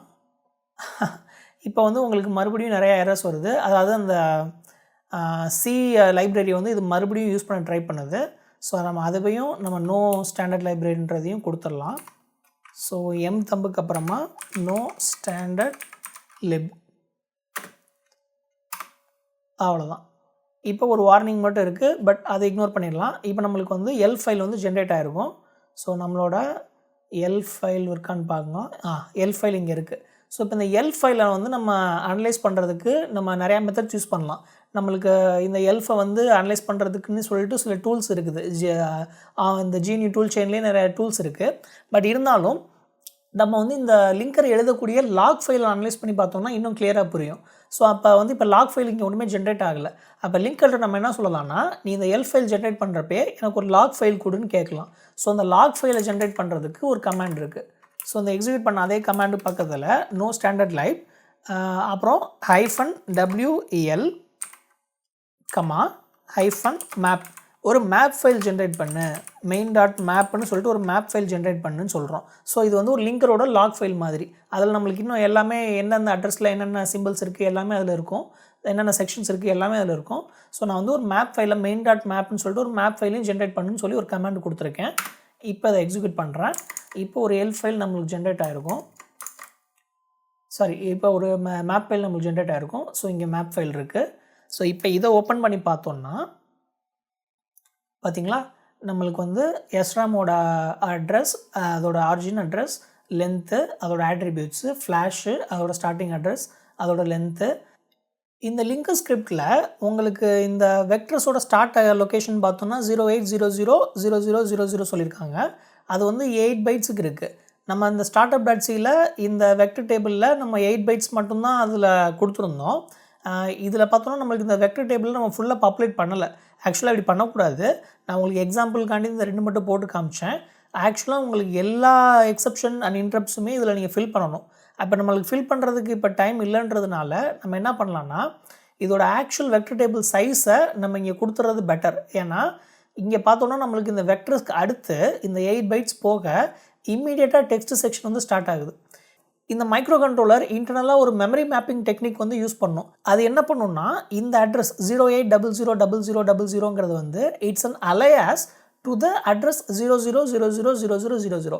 ஏன்னா நம்ம கார்டெக்ஸ் M4 ப்ராசஸர் அந்த அட்ரஸ் 0ல் தான் போய் இந்த வெக்டர் டேபிளை தேடும். அது வந்து அலையாஸ்டு டு இந்த அட்ரஸ்ன்றதுனால உங்களுக்கு இந்த டாக்குமெண்டேஷனில் பார்த்தோம்னா இங்கே பார்த்தீங்களா, இந்த டாக்குமெண்டேஷனில் உங்களுக்கு என்ன சொல்லியிருக்காங்க, the CPU fetches the top of the stack value from address 0ன்னு சொல்லியிருக்காங்க இல்லையா. இதுதான் உங்களுக்கு இட்ஸ் அலையாஸ்டு டு இந்த அட்ரஸ், இந்த ஃப்ளாஷ் அட்ரஸ். ஸோ நம்ம வெக்டர் டேபிளில் போய் பார்த்தோம்னா, ஸோ இந்த வெக்டர் டேபிளில் இந்த அட்ரஸ் 0ங்கிறது வந்து ஃப்ளாஷோட ஸ்டார்ட் அட்ரஸ்க்கு அலையாஸ் ஆகிருக்கு. அதே மாதிரி இந்த ரீசெட் ஹேண்ட்லருக்கும் நம்ம வந்து 08000004ல் வந்து அலையாஸ் புக் பண்ணியிருக்கோம் நம்ம. அப்போ இந்த NMI எக்ஸப்ஷனும் கூட உங்களுக்கு 08000008க்கு தானே அலையாஸாக இருக்க முடியும். ஸோ அப்போ இந்த அட்ரஸில் போய் நம்ம வேறு ஏதாவது டெக்ஸ்ட் செக்ஷன் போட்டோம்னா அதோட பிஹேவியர் எப்படி இருக்குன்னு நம்ம சொல்ல முடியாது. அதனால் இந்த எல்லா எக்ஸப்ஷன்ஸ் நம்ம யூஸ் பண்ணுறோமோ பண்ணலையோ, இந்த இன்டரப்ட் யூஸ் பண்ணுறோமோ பண்ணலையோ, அந்த ஸ்பேஸ் தான் நம்ம டிஸ்டர்ப் பண்ணாமல் இருக்கிறது நல்லது. இது எது வரைக்கும் இதோட வெக்டர் டேபிளோட ரேஞ்ச் இருக்குதுன்னு பார்த்தோம்னா, இந்த பர்டிகுலர் மைக்ரோ கண்ட்ரோலரை பொறுத்த வரைக்கும் கண்ட்ரோலர் இது வந்து மாறுபடும். ஸோ இந்த கண்ட்ரோலர் பொறுத்த வரைக்கும் 0x198 வரைக்கும் இதோட ஏரியா வந்து ரிசர்வ் ஆகிருக்கு. ஸோ ஹெக்ஸில் வந்து உங்களுக்கு 198 போட்டால் உங்களுக்கு டெசிமலில் வந்து 408 பைட்ஸ் வந்து நம்மளுக்கு இந்த வெக்டர் டேபிளே ஆக்குபை பண்ணிக்குது. அப்போ 408 பைட்ஸ்னால் உங்களுக்கு 102 எலிமெண்ட்ஸ் வந்து நம்ம அரேயில் கொடுத்துடணும். ஸோ 102 எலிமெண்ட்ஸ் கொடுக்குறதுக்கு நான் இங்கே startup.cயில் போயிட்டு 102ன்னு கொடுத்துட்றேன். ஸோ இப்போ இங்கே என்ன நடக்கும், 408 பைட்ஸ் வந்து இந்த வெக்டர் டேபிளுக்கு அலோகேட் ஆகிருக்கும். மீதி எல்லாமே வந்து டம்மியாக ஃபில் ஆகிருக்கும். பட் இப்போதைக்கு நான் அந்த மெமரியை வந்து நான் டெக்ஸ்ட் செக்ஷனுக்கு கோட் செக்ஷனை வந்து நான் அந்த இடத்துல நான் மூவ் பண்ண வேண்டாம் அப்படின்றதுக்காண்டி இதை பண்ணியிருக்கேன். ஸோ இப்போ இதை வந்து நம்ம கம்பைல் பண்ணலாம். ஸோ startup.c பண்ணிட்டேன்.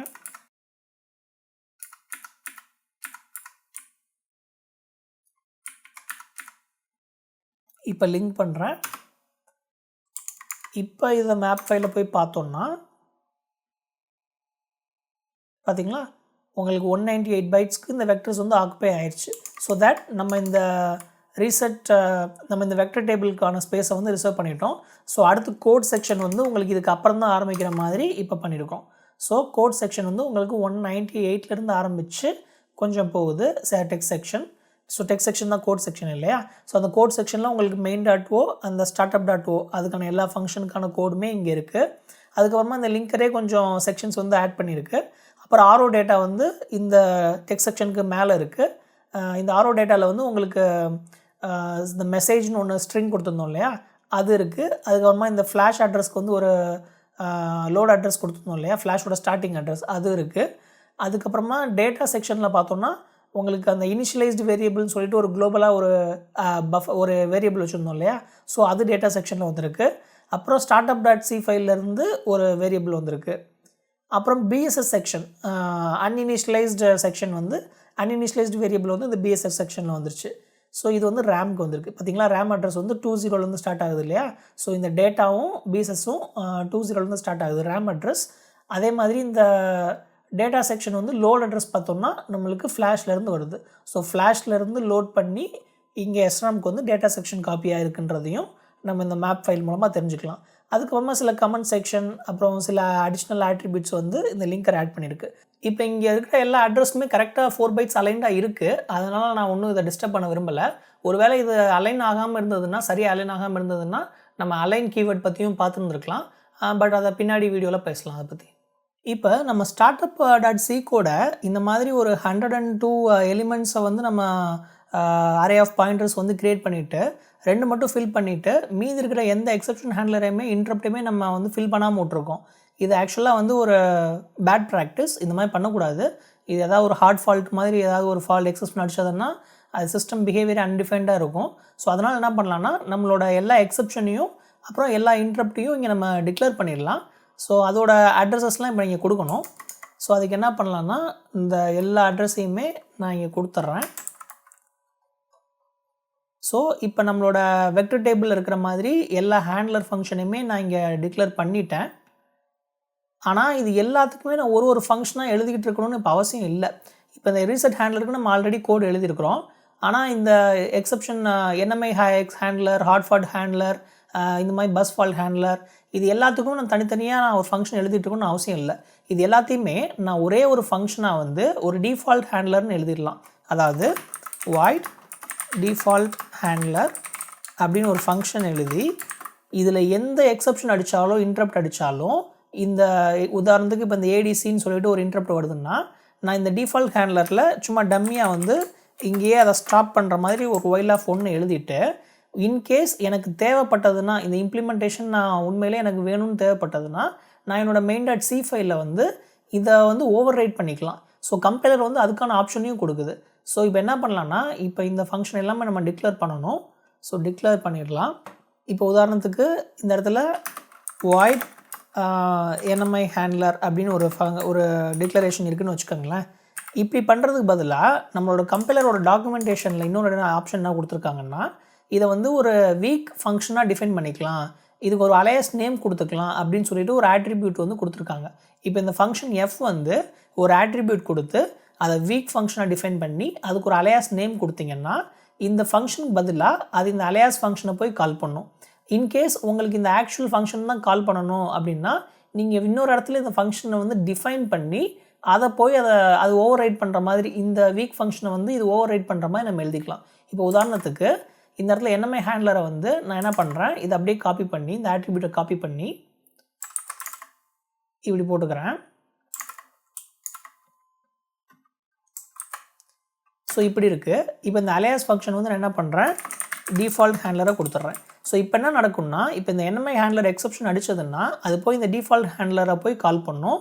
அது வந்து இந்த இடத்துல ஒயில் லூப்பாக வந்து சுற்றிக்கிட்டே இருக்கும், சும்மா சுற்றிக்கிட்டே இருக்கும், நம்ம எதுவுமே ஹேண்டில் பண்ணல. இன்கேஸ் இந்த எக்ஸப்ஷனை நான் ஹேண்டில் பண்ணணும்னு விரும்புகிறேன்னா இதை அப்படியே நான் காப்பி பண்ணிவிட்டு என்னோடய main.c ஃபைலில் அல்லது வேறு C ஃபைலில் இதோட ஆக்சுவல் இம்ப்ளிமெண்டேஷனை வந்து நான் இங்கே எழுதிக்கலாம். ஸோ இந்த ஆக்சுவல் இம்ப்ளிமெண்டேஷன் இருந்தால் இந்த வீக் ஃபங்க்ஷனை அது கால் பண்ணாது. இங்கே வீக் ஃபங்க்ஷன் டிஃபால்ட் ஹேண்ட்லர்னு கொடுத்துருந்தோம் இல்லையா, அந்த டிஃபால்ட் ஹேண்ட்லரை அது கால் பண்ணாது. ஏன்னா நம்ம ஆக்சுவல் இம்ப்ளிமெண்டேஷன் இன்னொரு இடத்துல எழுதியிருக்கிறதுனால இதைத்தான் போய் கால் பண்ணும். இப்போ இந்த ஒரு ஃபங்க்ஷன் நம்ம எழுதிட்டு இருக்க தேவைன்றதுனால இதை ஒரு வீக் ஃபங்க்ஷனாக டிஃபைன் பண்ணி இந்த டிஃபால்ட் ஹேண்ட்லருக்கே இந்த எல்லா ஃபங்க்ஷனையும் நம்ம கொடுத்துடலாம். ஸோ இந்த NMI ஹேண்ட்லர் மாதிரியே எல்லா ஃபங்க்ஷனோட டிக்ளரேஷனையும் நம்ம இந்த மாதிரி வீக் ஃபங்க்ஷனாக நம்ம வந்து டிக்ளேர் பண்ணிடலாம். ஸோ இதில் எந்த இன்ட்ரப்ட் எந்த எக்ஸப்ஷன் வந்தாலும் டிஃபால்ட் ஹேண்ட்லரில் போய் அது சும்மா சுற்றிக்கிட்டே இருக்கும். இதுதான் ஒரு குட் ப்ராக்டிஸ். நம்மளுக்கு தேவைப்படுறப்ப இதை ஓவர் ரைட் பண்ணிக்கலாம் நம்ம C ஃபைலில். ஸோ இப்போ உங்களுக்கு வீக் ஃபங்க்ஷன் என்னென்னு தெரிஞ்சிருக்கு, அலையாஸ்னா என்னென்னு தெரிஞ்சிருக்கு, செக்ஷன்னா என்னென்னு தெரிஞ்சிருக்கு. இது 3 தான் இந்த வீடியோவில் நம்ம தெரிஞ்சுக்க வேண்டிய கம்பைலர் ஆட்ரிபியூட்ஸ். இது போகணும் நிறைய ஆட்ரிபியூட்ஸ் இருக்குது, அதெல்லாம் நம்ம அந்தந்த எக்ஸாம்பிள்ஸ் வர்றப்ப நம்ம பார்க்கலாம். ஸோ நம்ம ஃபோக்கஸ் பண்ண வேண்டியது இந்த BSS செக்ஷன், டேட்டா செக்ஷன், ஆரோ டேட்டா, டெக்ஸ்ட், வெக்டர்ஸ், இதெல்லாம் மட்டும் கரெக்டாக இருக்கான்னு பார்த்துக்கிட்டா போதும். சரி, இப்போ நம்மளுக்கு ஓரளவுக்கு இந்த லிங்கர் எப்படி அவுட்புட் வந்து ஜென்ரேட் பண்ணுது, அதை எப்படி நம்ம மேப் ஃபைல் மூலமாக அனலைஸ் பண்ணுறதுன்றதை நம்ம பார்த்துட்டோம். இப்போ அடுத்து இந்த மாதிரி ஒரு கமாண்டாக கொடுத்து கம்பைல் பண்ணி லிங்க் பண்ணி பண்ணுறதுக்கு ஒரு ஆட்டோமேஷன் பண்ணால் எப்படி இருக்கும். ஸோ இதை ஆட்டோமேட் பண்ணுறதுக்கு நம்மளுக்கு மேக் அப்படின்னு சொல்லிட்டு ஒரு சிஸ்டம் இருக்குது. இந்த மேக் சிஸ்டம் என்ன பண்ணும் அப்படின்னா, ஒரு மேக் ஃபைல் வந்து நம்ம க்ரியேட் பண்ணுவோம். அந்த மேக் ஃபைலை வச்சுட்டு ஆட்டோமேட்டிக்காக இந்த நம்ம என்னென்ன ஃபைல்ஸ் வந்து கம்பைல் பண்ண போகிறோம் அப்படின்ற எல்லாத்தையுமே நம்ம சொல்லிட்டோம்னா, நம்ம அந்த மேக் கமாண்ட் மட்டும் கொடுத்து அதை கம்பைல் பண்ணிக்கலாம். இல்லை நம்ம க்ளீன் பண்ணணும்னா கூட மேக் க்ளீன் சொன்னால் க்ளீன் ஆகும். அந்த மாதிரி சில ஆட்டோமேஷன் வந்து நம்ம இந்த மேக் ஃபைல்ஸ் மூலமாக பண்ண முடியும். ஸோ அதை எப்படி பண்ணுறதுன்றதை நம்ம அடுத்த வீடியோவில் பார்க்கலாம். இன்னும் மேக் ஃபைலோடவும் சில ஆட்டோமேஷன் வந்து CMakeன்னு சொல்லிட்டு இன்னொரு ஆட்டோமேஷன் டூல் இருக்குது. அதை பற்றியும் நம்ம முடிஞ்ச அடுத்த வீடியோவில் பார்க்கலாம். அதுக்கப்புறமா இதை நம்ம ஒரு சாம்பிள் C ப்ரோக்ராமாக எடுத்து கம்பைல் பண்ணி எப்படி இந்த கண்ட்ரோலரில் ஃப்ளாஷ் பண்ணி டீபக் பண்ணுறதுன்றதையும் நம்ம அடுத்த வீடியோவில் பார்க்கலாம். ஸோ இந்த வீடியோ பார்த்ததுக்கு ரொம்ப தேங்க்ஸ். See you again.